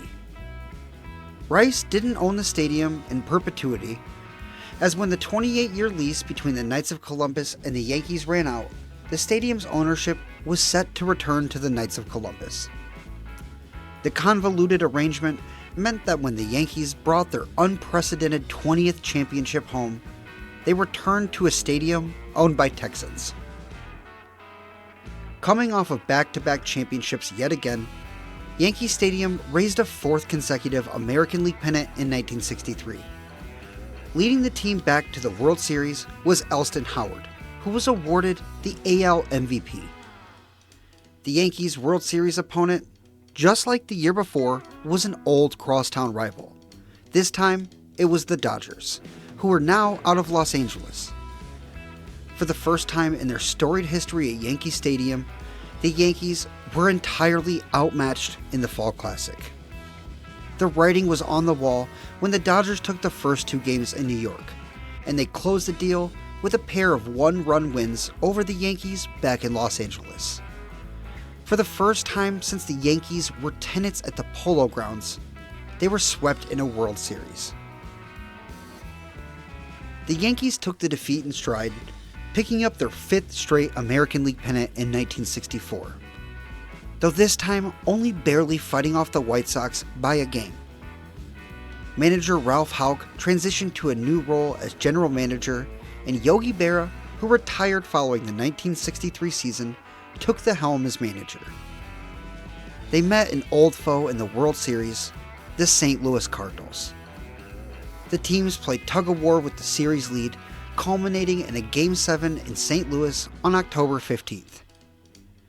Looking to avoid losses in the World Series in back-to-back seasons, the Yankees fought hard, but fell just short 7-5. Nobody back in New York knew it yet, but the Yankees' decades-long run of dominance had just come to an end. Like their now legendary stadium, the cracks in the Yankees dynasty were becoming impossible to ignore. Following the season, two big off-field events happened. First, on October 17th, owners Dan Topping and Del Webb fired Yogi Berra, citing his lack of managerial experience despite his leading the ball club to an American League pennant. 3 days later, they signed former Cardinals manager Johnny Keane for the role. Second, on November 2nd, Topping and Webb sold the ball club to the Columbia Broadcasting System, better known as CBS. Network head Bill Paley believed that owning such a prestigious team would garner the network prestige as well. It was a gamble that would eventually prove to be ill-advised. The purchase was historic. At a cost of $11.2 million, CBS became the first corporation to own a major league franchise. Following decades of consistent dominance and aggressive leadership, CBS offered a frugal mentality. For the first time in decades, the Yankees were run like a business instead of a dynasty. It was apparent that the new ownership viewed the organization through a financial lens rather than a competitive one. And the corporate attitude had an immediate negative effect in the Bronx. Suffice it to say, when CBS took over in New York, the Yankees stopped acting like the Yankees. Under new ownership and management, the Yankees struggled in 1965. The team that had a chokehold on the American League for the better part of 40 years finished the year in just 6th place with a poor 77-85 record. In Keane's first year at the helm, he led the mighty Yankees to their first losing season since 1925. The losing didn't stop there though, as they only managed 70 wins and 72 wins in 1966 and 67. Keane himself was relieved of his duties just 20 games into the 1966 season, and replaced by former Yankees manager Ralph Houck. The Yankees had their worst stretch of baseball since their pre-Ruthian times. For the first time in a generation, Yankee Stadium was no longer the center of baseball. As the play declined, it was becoming increasingly apparent that Yankee Stadium was aging rapidly. A baseball team and a stadium declining in tandem. Something needed to be done. The 3-year stretch of poor baseball took the spotlight off of Yankee Stadium, offering the opportunity for upkeep, renovation, and improvement. First, in 1965, a brand new Hammond organ was installed at Yankee Stadium, spurred by the popularity of organ music at the recently erected Shea Stadium in Queens. In the offseason following the 1966 season, Rice University paid to give Yankee Stadium a makeover. When fans arrived for opening day in 1967, the concrete exterior had been painted white. When they entered the stadium, the green hues of the stands and the frieze had been replaced with a fully blue interior, and the iconic copper frieze now a bright white. Rather than rebuilding the greatness of the past, they tried to repaint it. Heading into the season, the Yankees complemented their stadium makeover with the hiring of famous organist Eddie Layton. Layton would entertain the fans in the Bronx for over 3 decades. In terms of the baseball at Yankee Stadium, The late 1960s saw the Yankees' first generational transition away from greatness. Mickey Mantle hit his 500th career home run on May 14, 1967, but by the end of 1968, he had played his last game. When spring rolled around the next year, he announced his retirement, citing his diminishing ability to play. The Yankees did send the Commerce Comet out a winner, though, managing to have their first winning season since their pennant-winning 1964 campaign. But after that 68 season, the last link to the Yankees' golden age was gone. 23-year-old starting pitcher Stan Bonson was named the 1968 Rookie of the Year, helping the Yankees improve from 9th place to 5th place in the American League. Another unspectacular season followed in 1969, with the highlight of the year being the unveiling of plaques honoring both Joe DiMaggio and Mickey Mantle out in center field next to those other Yankee greats.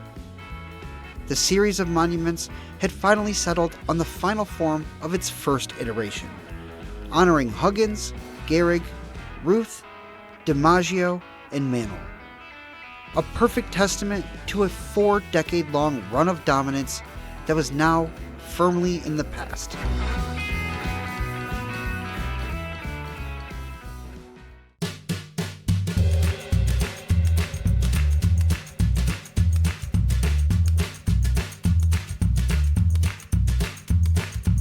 The Yankees improved all the way up to 2nd place in the American League East in 1970. Catcher Thurman Munson won the AL Rookie of the Year, and the Cape Cod League hosted their All-Star Game at Yankee Stadium. But the more exciting story proceeded behind closed doors. At some point during the year, the newly elected mayor of New York, John Lindsay, met with Yankees president Michael Burke, also an executive at CBS, in regards to renovations to the great old ballpark. The two agreed, with Lindsay initially promising $24 to $25 million from the city for the updates. Accounting for inflation, that would be about $200 million in 2026. Over the next year, the city of New York used the power of eminent domain to seize the stadium from Rice University and the land underneath it from the Knights of Columbus. To be fair to the two groups, the city negotiated fair deals with both of them. Once the city had complete control of the property, they came to an agreement with the Yankees to lease the stadium back to the ball club for the next 30 years. For the first time in its history, Yankee Stadium was no longer privately controlled. It belonged to New York City itself. While Yankee Stadium was in dire need of work, the money promised by the city became a friction point when reconciled with the fact that the city of New York was on the verge of bankruptcy. Many New Yorkers had a hard time justifying the expenditure. Regardless of any political blowback, the plans proceeded. As the team played respectable but uninspiring baseball, and the renovations made life with the Yankees hectic, CBS owner Bill Paley threw in the towel. After a terrible tenure as the owner of the Yankees, overseeing the worst stretch of baseball they had ever played at Yankee Stadium, he put the team up for sale in the summer of 1972. On January 3, 1973, George Steinbrenner purchased the team for a net cost of $8.8 million, equal to about $64 million in 2026. Steinbrenner's purchase of the Yankees may be the most critical juncture in the franchise's history. A clear point in time we can look at and easily say, nothing was ever the same again.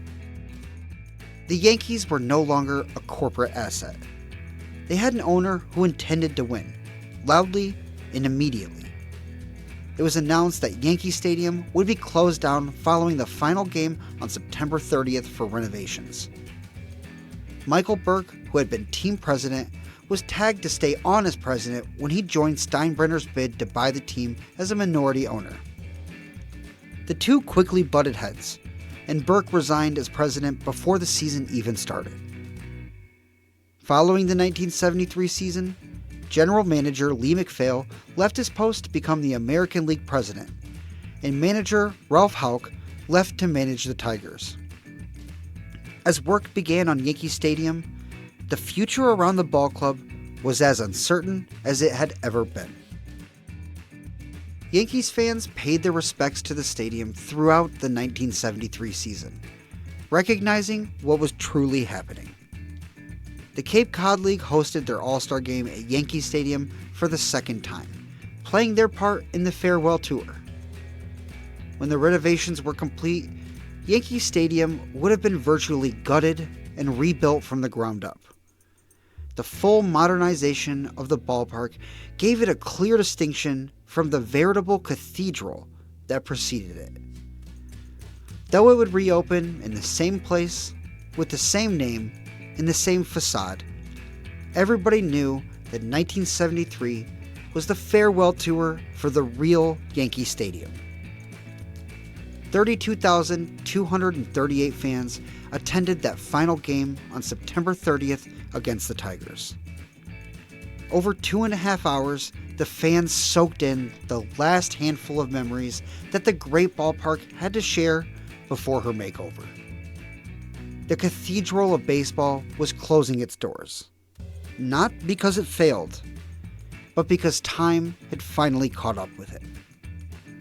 Sadly, the Yankees fell to the Tigers 8-5, sending their monumental structure off in disappointment, an unfitting end to an era of Yankee Stadium that was known for championship baseball. The Yankees played their 1974 and 1975 seasons as tenants at Shea Stadium, while Yankee Stadium was being reworked. The renovations on the ballpark ended up being dramatically more than initially expected, and the cost quickly ballooned to roughly $150 million, equivalent to nearly $1 billion today. A tremendous amount of public help for what was ultimately a private renovation project. The project quickly got out of hand for the city, and the state of New York had to step in and take control of it. Architectural firm Prager, Kavanaugh, and Waterbury were hired for the project that would effectively rebuild everything except for the stadium's facade. The upper deck was rebuilt in a manner that removed obstructive support beams blocking views in lower seats, with ramps and elevators installed for ease of access to the upper levels.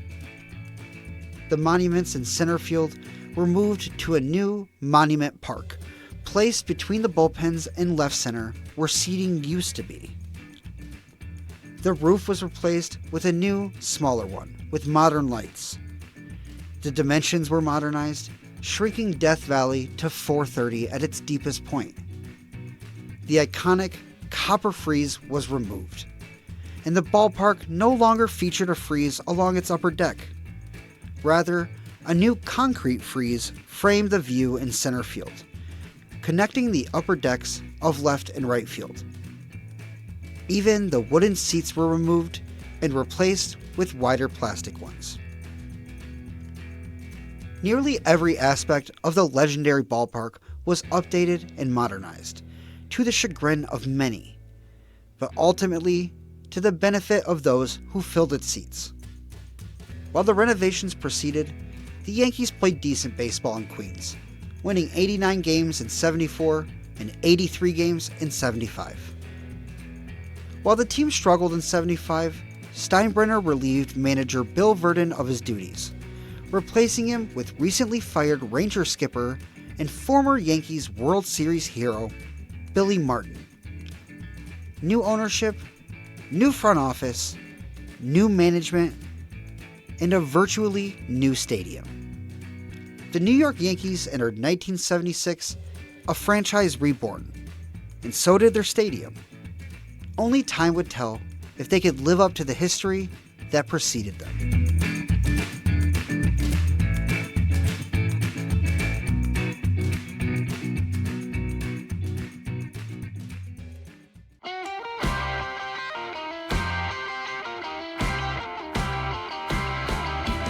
When fans walked back into Yankee Stadium on April 15, 1976, it was remarkably different.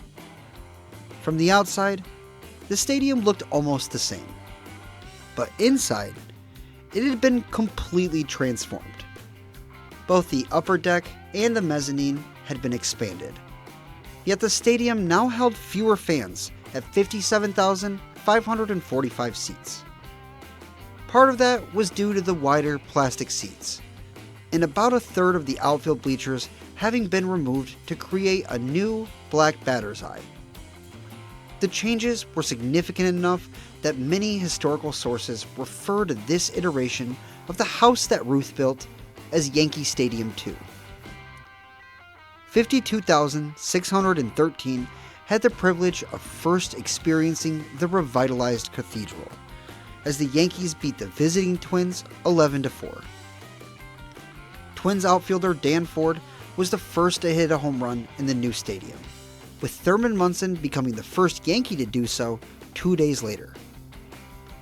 Several Yankees legends were in attendance for the ballgame, including Joe DiMaggio, Mickey Mantle, and the widows of both Lou Gehrig and Babe Ruth. Bob Shockey, Yankees starter for the original opening day in 1923, threw out the ceremonial first pitch. The renovated Yankee Stadium wasn't just reopening, it was redefining what the Yankees would become in the modern era. That initial win turned out to be a harbinger of things to come throughout the season. The rebuild had happened both literally and figuratively, because in the first season of baseball at Yankee Stadium 2, the New York Yankees won the AL East and beat the Royals in the 5th game of a best-of-5 ALCS to capture their first American League pennant since 1964. Game 5 ended with one of the most famous swings in Yankees history, a walk-off home run off the bat of Chris Chambliss that sent fans flooding onto the field. The fans appreciated the return to form and reciprocated by providing Yankee Stadium with over 2 million in attendance for the first time since 1950.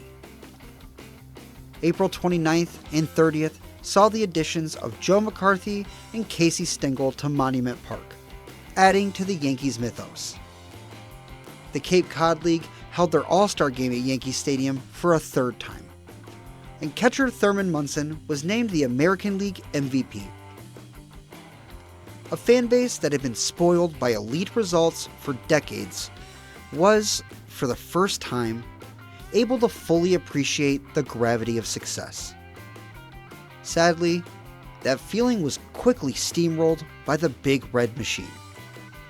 Facing off against one of the greatest teams ever assembled, the Yankees were swept right out of the Fall Classic by a franchise in the midst of a dynasty. The offseason following 1976 was the first to experience free agency, and the biggest fish in the pond was Reggie Jackson. A bidding war ensued, one that was won by the Yankees, and heading into 1977, they had bolstered the lineup. The free agency splash is something that the Yankees would gain infamy for under the Steinbrenner regime. The new iteration of the Grand Cathedral was gifted the hosting of the 1977 MLB All-Star Game, taking place on July 19th. 2 Yankees started the game for the American League, who lost their 6th consecutive All-Star Game to the National League 7-5. 56,683 fans were in attendance for the showcase. A similar story to 1976 ensued across the 1977 season, except this time, the Yankees managed to rewrite the ending. The Yankees finished with 100 wins to capture the AL East for the second straight year. Even their championship series foe was the same, the Royals, seeing the Yankees take the series in a winner-take-all Game 5 again. Pitcher Sparky Lyle won the American League Cy Young Award, and waiting for them in the World Series was their old Fall Classic nemesis, the Los Angeles Dodgers. The American League had the hosting honors in '77, and the two teams split the first 2 games in New York.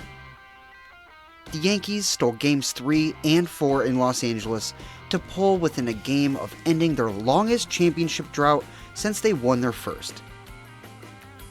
LA managed to stay alive by winning Game 5, but the Yankees sealed the deal in Game 6 back in New York.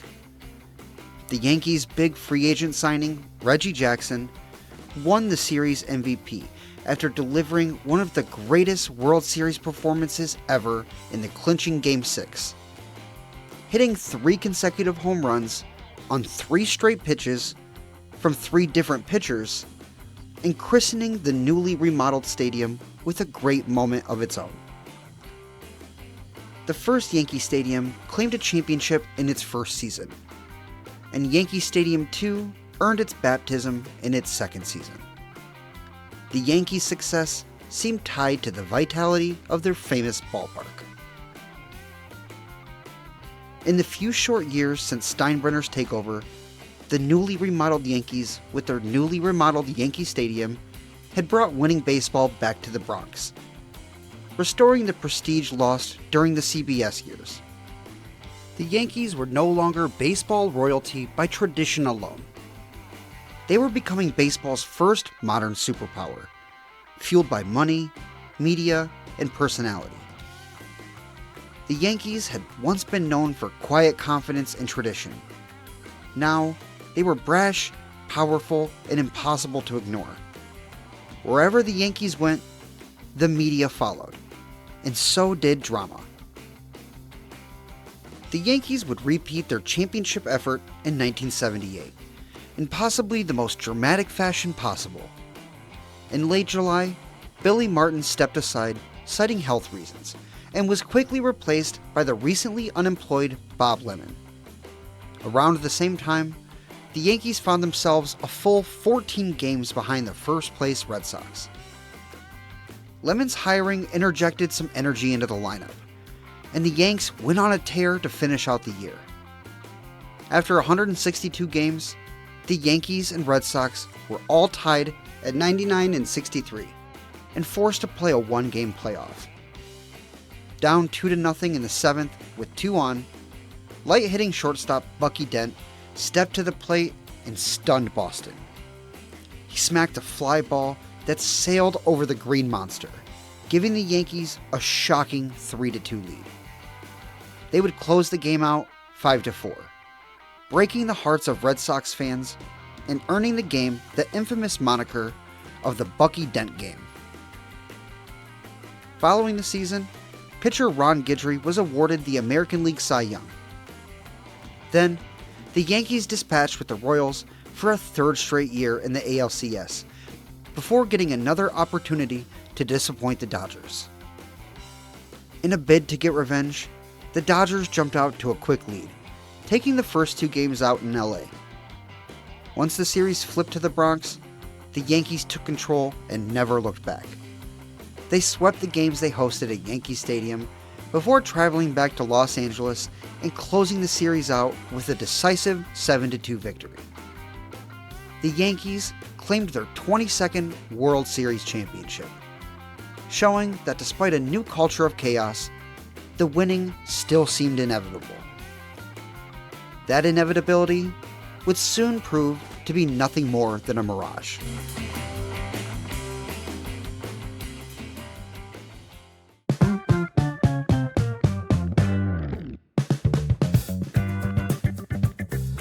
In the middle of a pennant race on August 2nd, 1979, the New York Yankees were enjoying a rest day when devastating news arrived. Team captain Thurman Munson had died in a plane crash in Ohio. The 32-year-old catcher had been an anchor on the team for years and was potentially on his way to a plaque in Cooperstown. The loss was felt deeply in the organization. His funeral was held on August 6th at the Canton Civic Center in Canton, Ohio. The entire Yankees team attended the funeral before flying back to New York to beat the Orioles 5-4. On their lost captain, George Steinbrenner said, "The great sport, which made him so famous, seems so very small and unimportant now. And there lies a great lesson for all of us." Yankee Stadium hosted a franchise record-setting 2.53 million fans. But the team took a step back on the field, and the loss of Munson loomed large over the organization. For the first time since reopening, Yankee Stadium felt quiet. They finished the season with 89 wins, but only in 4th place in the AL East. They returned to form in 1980, winning an impressive 103 games to reclaim the AL East. But they were quickly swept out of the ALCS by the Royals in a small measure of revenge from the mid to late 70s. The Cape Cod League held their All-Star game at Yankee Stadium for the final time, with this iteration featuring several future MLB stars. The Yankees began playing Frank Sinatra's Theme from New York, New York after every win at Yankee Stadium, something that would quickly become a beloved tradition in the Bronx. And, most notably, on September 20th, Thurman Munson had his plaque added to Monument Park, to forever rest alongside the greatest to ever wear the pinstripes. 1981 was a strike-shortened season in which the Yankees made the playoffs because they had a first-place finish to the front half of the shortened season. Pitcher Dave Righetti was awarded the AL Rookie of the Year award following the season. When the playoffs rolled around, the Yankees beat the Milwaukee Brewers in a full 5-game ALDS before sweeping the Athletics in the ALCS. Waiting for them in the World Series was their favorite Fall Classic foes, the Los Angeles Dodgers. Unfortunately for our protagonists, the Dodgers flipped the script in the series, losing the first 2 games in the Bronx before winning all 3 in LA and closing out the series in front of a disappointed crowd at Yankee Stadium. Falling short to their old rivals in the World Series hung heavy on the organization. But given the success the team had enjoyed since reopening Yankee Stadium, fans had every reason to believe they would be back soon. That would turn out to be far from the truth. The series-clinching loss on October 28, 1981, would be the last World Series game hosted at Yankee Stadium for 15 years. It would be 14 years until the Yankees would even make the playoffs again.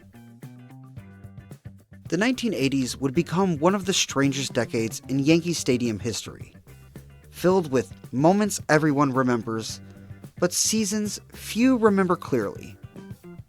1981 Rookie of the Year Dave Righetti threw a no-hitter against the Red Sox at Yankee Stadium on the 4th of July in 1983. 20 days later, George Brett hit a go-ahead home run in the 9th inning of a game in the Bronx, before having his home run disqualified due to excessive pine tar on his bat. His temper tantrum in the moment has become an iconic moment in baseball history. Several monuments were added to Monument Park throughout the decade. Elston Howard and Roger Maris in 1984, Phil Rizzuto in 1985, Billy Martin in 86, Lefty Gomez and Whitey Ford in 87, Bill Dickey and Yogi Berra in 88, and Allie Reynolds in 1989. First baseman Don Mattingly won the 1985 AL MVP and 5 Gold Gloves throughout the decade. Even the Grand Stadium herself received one final tweak in 1988 when the outfield bullpens were moved, Monument Park was expanded, and the distance in Death Valley was cut down once more. This was the final update the stadium would ever receive. As the Yankees struggled through the early 90s, one thing became apparent. For the first time in decades, the Yankees needed to stop trying to buy the future and begin building one. A core of players began to form starting in 1990 that would lead the Yankees back to the promised land. Mariano Rivera was signed out of Panama in 1990, around the same time that the Yankees selected both Jorge Posada and Andy Pettitte in the 1990 MLB Draft. Then, 2 years later, the crown jewel of the rebuild, shortstop Derek Jeter, was drafted in the first round out of high school. Together, they would become known as the Core Four, a group of ballplayers homegrown within the Yankees organization who would redefine what the franchise looked like at the turn of the century. All four of these men made their major league debuts in 1995, a point that has been realized as a critical juncture in Yankees history. In a strike-shortened season, the Yankees won 79 games and finished in second place in the AL East, earning a playoff spot for the first time in 14 years. Meeting the Mariners in the divisional series, the Yankees jumped out to a quick 2-0 lead at home, before utterly collapsing in Seattle. The series ended when down 5-4 in the bottom of the 11th of Game 5, the Mariners' Edgar Martinez doubled to left off of Jack McDowell, scoring Joey Cora and Ken Griffey Jr. to win the series for Seattle. For the Yankees, the loss felt devastating. In hindsight, it marked something else: the return of October baseball to the house that Ruth built. The Yankees' first postseason excursion in nearly a decade and a half ended in utter heartbreak. Following the season, first baseman Don Mattingly announced his retirement, citing an ailing body. The legendary Yankee, who would be added to Monument Park in 1997, only made the playoffs once, his career marred by injury and lack of team success. His retirement in many ways signaled a new changing of the guard in the Bronx. A new crop of Yankees had risen to the top, and it was their time to lead the Yankees back to the glory days. A contract dispute between the organization and manager Buck Showalter led to the dismissal of the 1994 Manager of the Year winner after the 1995 season. In came former Cardinals manager Joe Torre. The hire was widely criticized as uninspired, but the Yankees weren't looking for a celebrity manager. They needed someone who could take a young team that had finally found its identity and guide it to the next step. Torre led the young Yankees to a 92-win season, winning the AL East for the first time since 1980. Shortstop Derek Jeter won the Rookie of the Year award, and Joe Torre shared the Manager of the Year award with the Rangers' Johnny Oates. The two award-winning managers faced off in the divisional series, with the Yankees dropping Game 1 but taking the next 3 to advance. In the ALCS, they matched up with the Orioles, who they dispatched in similar fashion, this time only losing Game 2 on their way to a 4-1 series win. Waiting for them in their first fall classic since 1981 were the defending champion Atlanta Braves. With the American League hosting the World Series in 1996, Yankee Stadium was the backdrop for Games 1 and 2.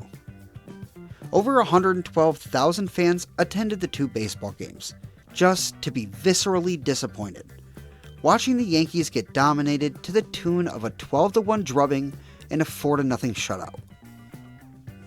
The series pivoted to Atlanta with the pressure mounting on the Yankees, and they responded. Wins in Game 3 and 4 evened the series and shifted the momentum back to New York. In a phenomenal Game 5 pitchers duel between Andy Pettitte and John Smoltz, Pettitte got the upper hand, 1-0. As the series returned to baseball's Grand Cathedral, the Yankees were just a win away from championship number 23. In front of 56,375 fans at Yankee Stadium, the Bronx Bombers finished the job. Facing off against one of the greatest to ever toe the rubber, Greg Maddux, the Yankees only managed a 3 spot, all scored in the third, and it turned out to be all they needed. The Braves tagged a run in the fourth and another in the ninth in desperation, but the Yankees closed it out 3-2. Championship 23 had been claimed, and as Frank Sinatra's voice reverberated through the New York night, Yankee Stadium came alive once again. The ghosts of Gehrig, Ruth, Mantle, and many other great Yankees smiled down as a new generation claimed their place in Yankee Stadium history. The old cathedral had waited patiently, and once more, October belonged to the Bronx.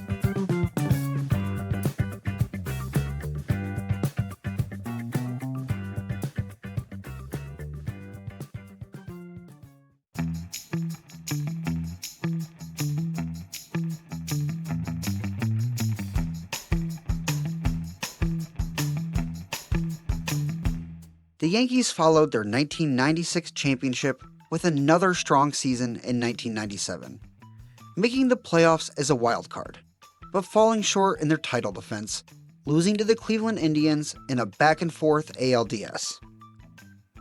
The front office made significant moves to bolster the roster for 1998. But right as the season began, tragedy nearly struck.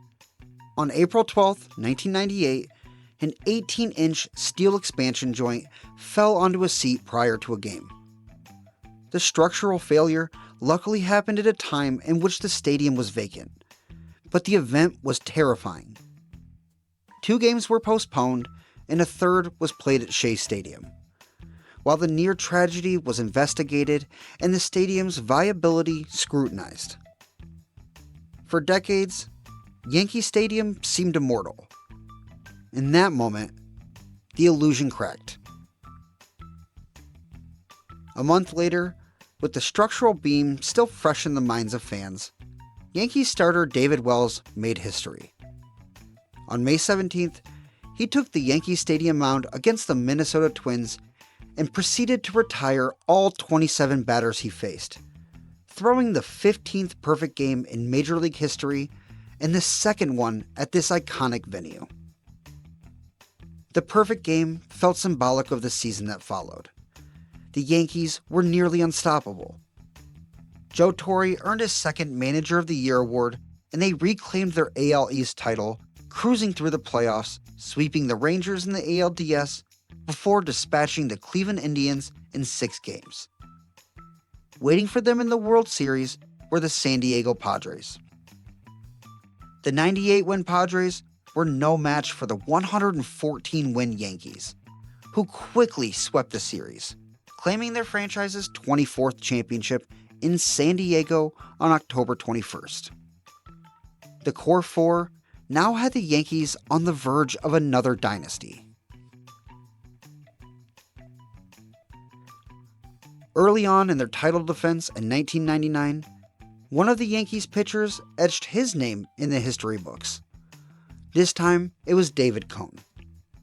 On July 18th, he took the mound in the Bronx against the Expos, and just like David Wells the year before, he set down all 27 batters for what was Yankee Stadium's 3rd perfect game.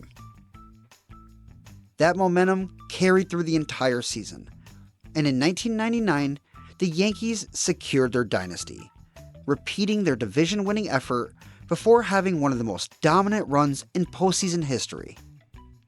A sweep of the Rangers in the divisional series, a 5-game series win over their rival Red Sox in the League Championship Series, and at the end of the road, a sweep of the Atlanta Braves, culminating in a celebration on the hallowed ground in the Bronx.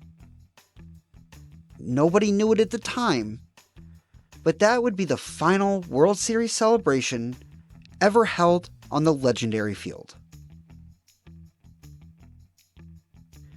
1999 was also the first time ever that Yankee Stadium surpassed the 3 million attendance mark, admitting 3.3 million fans throughout the season.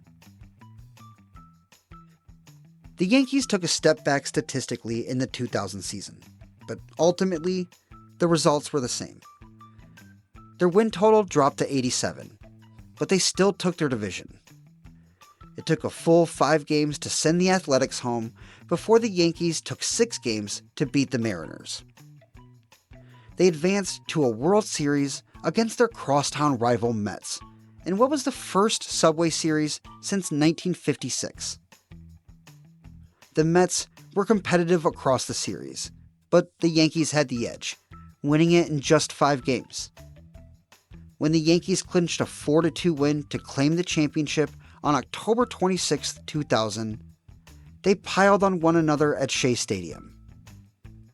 With jubilation in the air, the Yankees were on a run that felt reminiscent of the great Yankees dynasties of the 1930s and 1950s. But nobody there that night had any idea that the 2000 World Series would be the last one ever won by the Yankees while they were at their mythic ballpark. Anybody who thought their 87 wins might indicate a dynasty in decline was mistaken, as the Yankees played great in 2001. Following a win over the Red Sox on September 9th, the Yankees sat at 86-57 and firmly in first place. They were headed towards another postseason run. But before the next pitch could be thrown, baseball, and the sense of normalcy it represented, would be suddenly thrown into uncertainty. They had a day off before another series picked up on the 11th, but when they woke up that morning, everything had changed.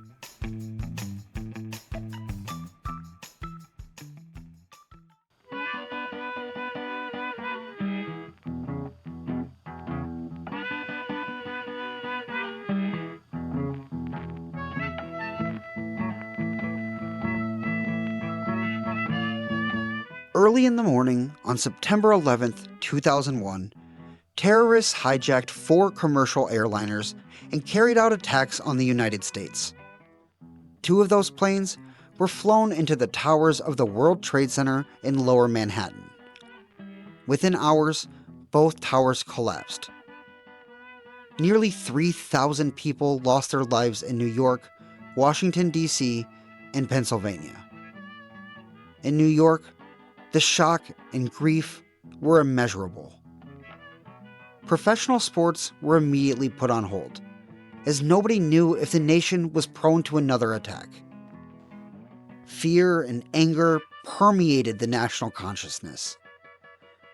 As America coped with the senseless tragedy, it became increasingly clear that sports could be and would be a conduit to display both strength and pride.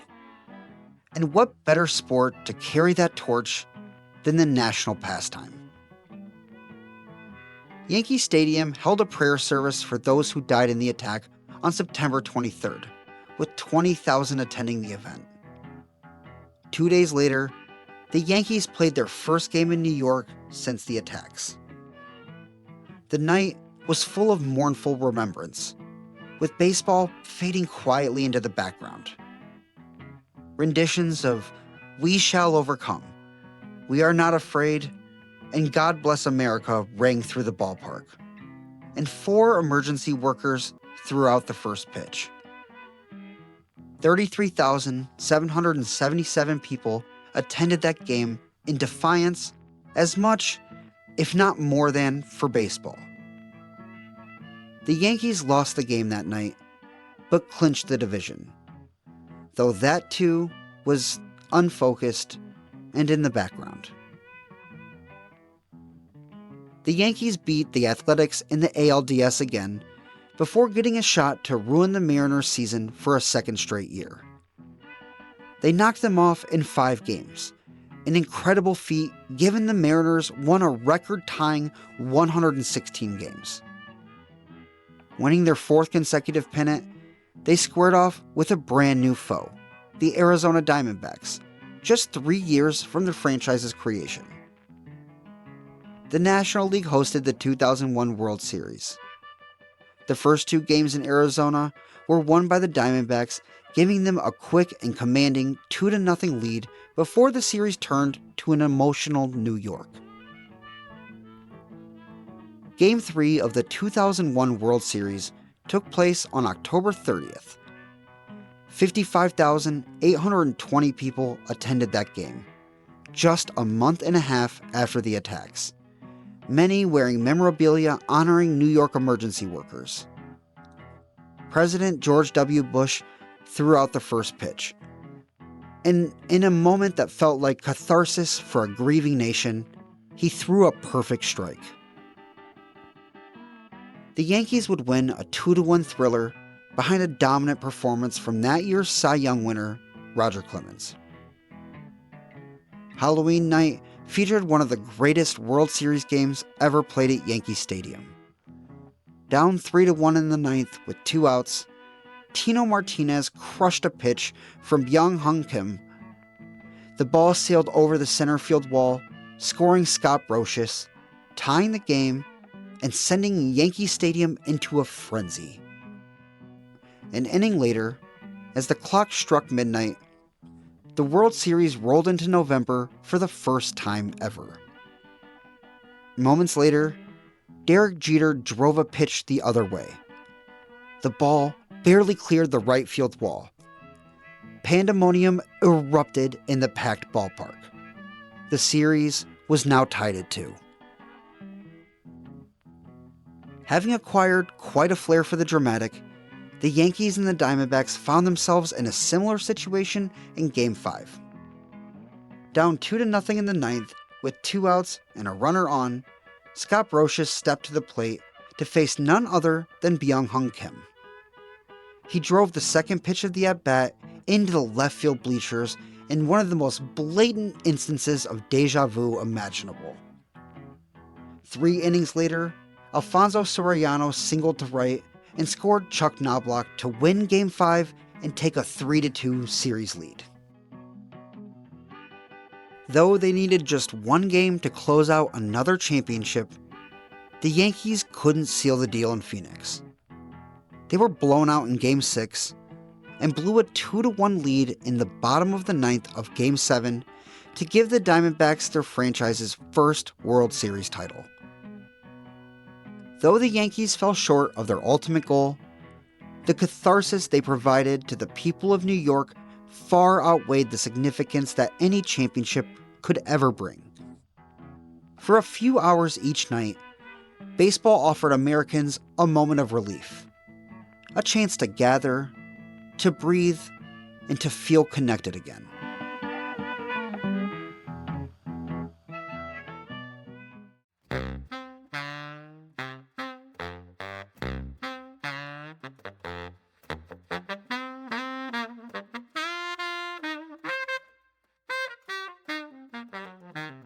A little over a month after the 2001 World Series concluded, Mayor Rudy Giuliani announced taxpayer-supported plans to build brand new stadiums for both the Yankees and the Mets. The plans fell through after Michael Bloomberg took office and backed out, but the announcement signaled something unmistakable to the baseball world. Yankee Stadium's time was coming to an end. Steinbrenner had been pushing for a new stadium since the 80s, but the idea never seemed to gain any real momentum. But when Giuliani made that announcement, the mood shifted.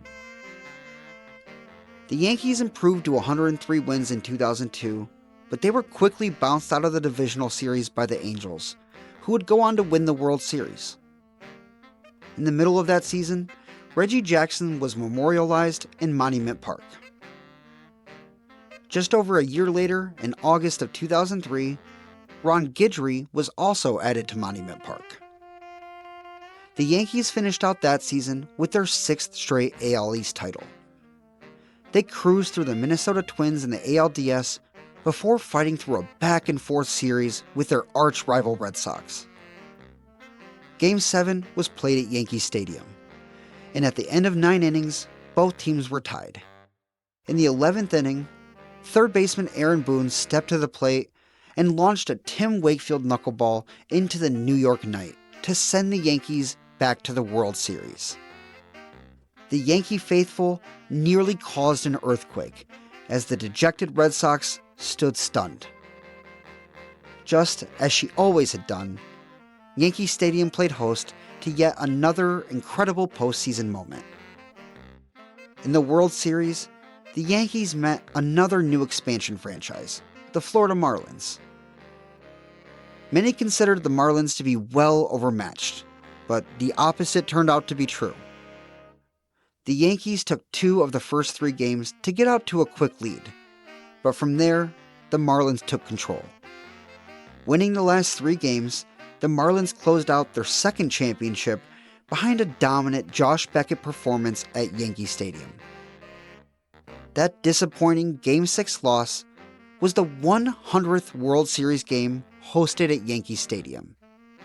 And unfortunately, it would be the last. The Yankees were great again in 2004, adding another to Monument Park in red roughing, and surpassing 4 million in attendance for the first time. Making it all the way to the ALCS, they met the hated Red Sox again. This time, the narrative was flipped on its head. Jumping out to a quick, commanding 3-0 lead, the Yankees collapsed. The Red Sox stormed back, winning 4 in a row to become the first team in baseball history to overcome the daunting 3-0 deficit.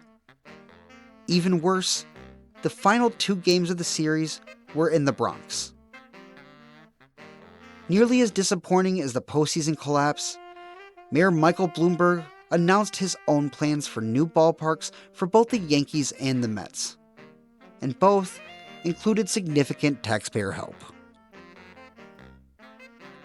Yankee Stadium hosted 4 million again in 2005, who witnessed third baseman Alex Rodriguez win the AL MVP award. Despite winning the AL East again, the Yankees were left disappointed, falling in the ALDS to the Angels. 2006 would end in the same result, an AL East title and an ALDS failure, this time to the Tigers. Even worse, on August 16th, ground broke on the new ballpark across the street from the current one. The timer ticking down to the death of Yankee Stadium had begun. Another ALDS collapse in 2007, despite yet another A-Rod MVP, led to the firing of Joe Torre. His replacement going into what would be the last ever year at Yankee Stadium would be former Yankees catcher Joe Girardi.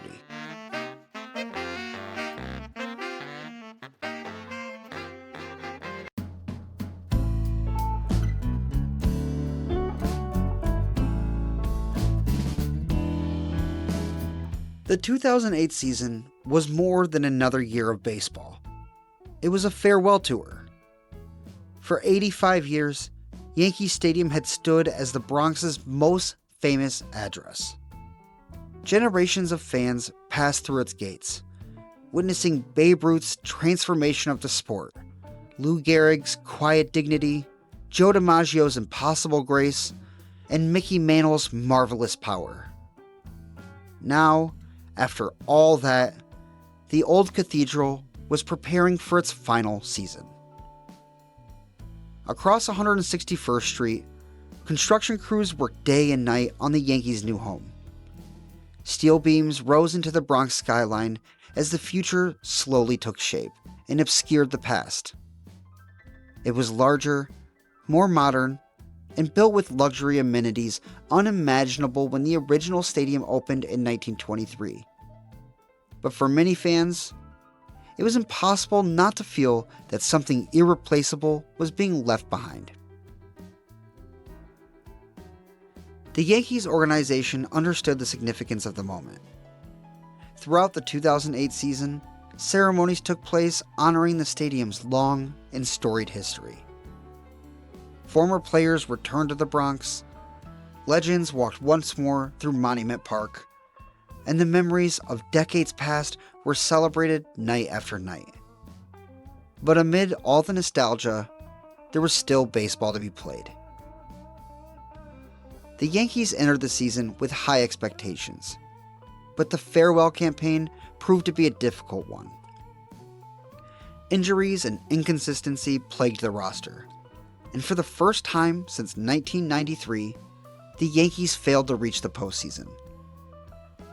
For a franchise defined by October glory, it was a bittersweet reality. The final season of Yankee Stadium would end without playoff baseball. Yet, in many ways, that seemed fitting. For all its championships and triumphs, Yankee Stadium had never been defined solely by victory. It had been defined by the moments that lived within its walls. The roar of the crowd, the echo of the bat striking the baseball, the sense that something historic could happen at any time. Those moments continued until the very end. Yankee Stadium was honored with the All-Star Game in her last season. 2 Yankees were named to the AL starting lineup, shortstop Derek Jeter and third baseman Alex Rodriguez.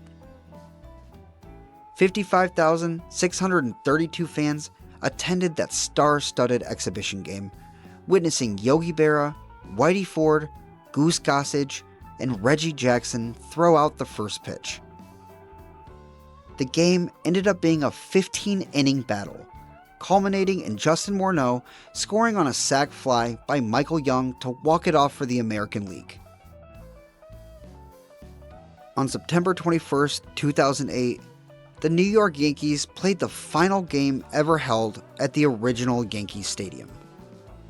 Taking on the Baltimore Orioles, more than 50,000 fans packed into the stands, eager to say goodbye to a place that had meant so much for so long. The daughter of Babe Ruth, Julia Ruth Stevens, threw out the ceremonial first pitch. The game itself was dramatic, fitting for a ballpark that had hosted so many unforgettable nights. The Yankees trailed late, but mounted a comeback in the 8th inning, scoring 3 runs to take the lead. When Mariano Rivera recorded the final outs in the 9th, the Yankees secured a 7-3 victory in the final game at the stadium they had called home for generations. But when the final out was recorded, nobody rushed for the exits. Instead, the fans stayed in mournful respect.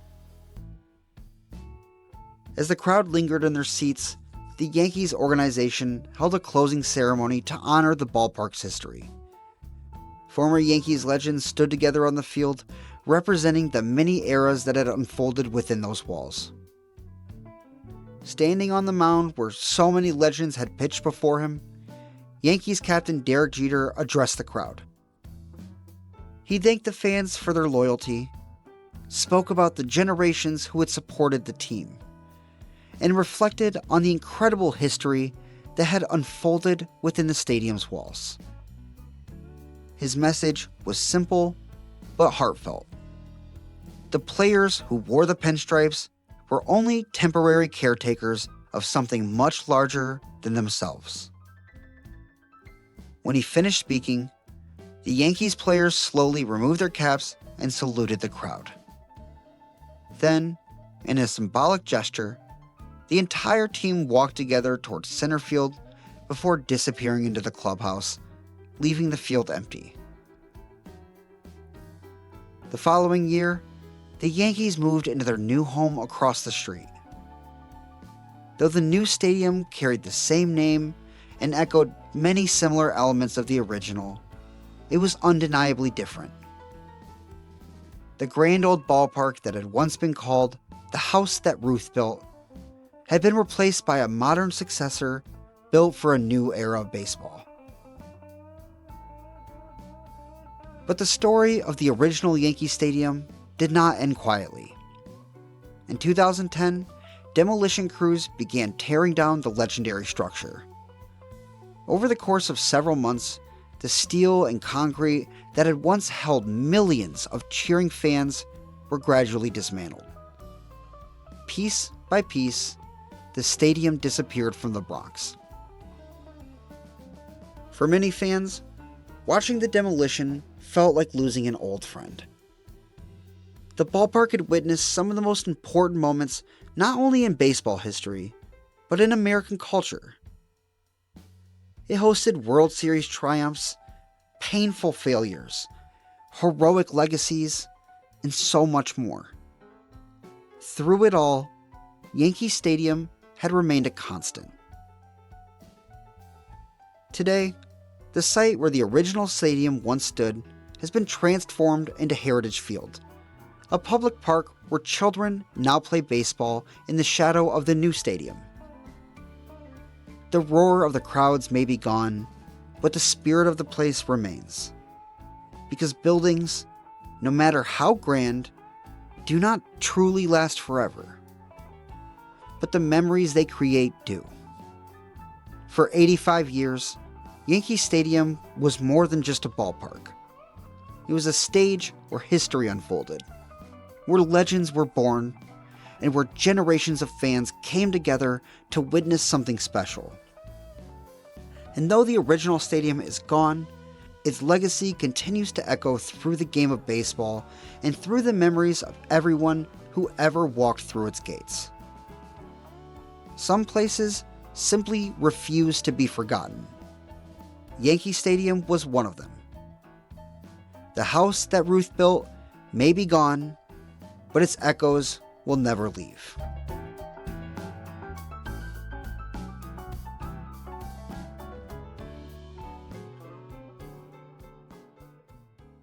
Thank you all for joining me for this long, wonderful history of Yankee Stadium. If you enjoyed this documentary, make sure to like the video and comment your favorite memory of Yankee Stadium. If you want to enjoy more work like this from the Bad Baseball Fan, make sure you hit the subscribe button and turn on notifications. And for more ways to support the channel, consider buying some Bad Baseball Fan merch or joining the channel as a member. Anyways, I'll see you next time, and remember, if you like baseball, like this video and subscribe for more.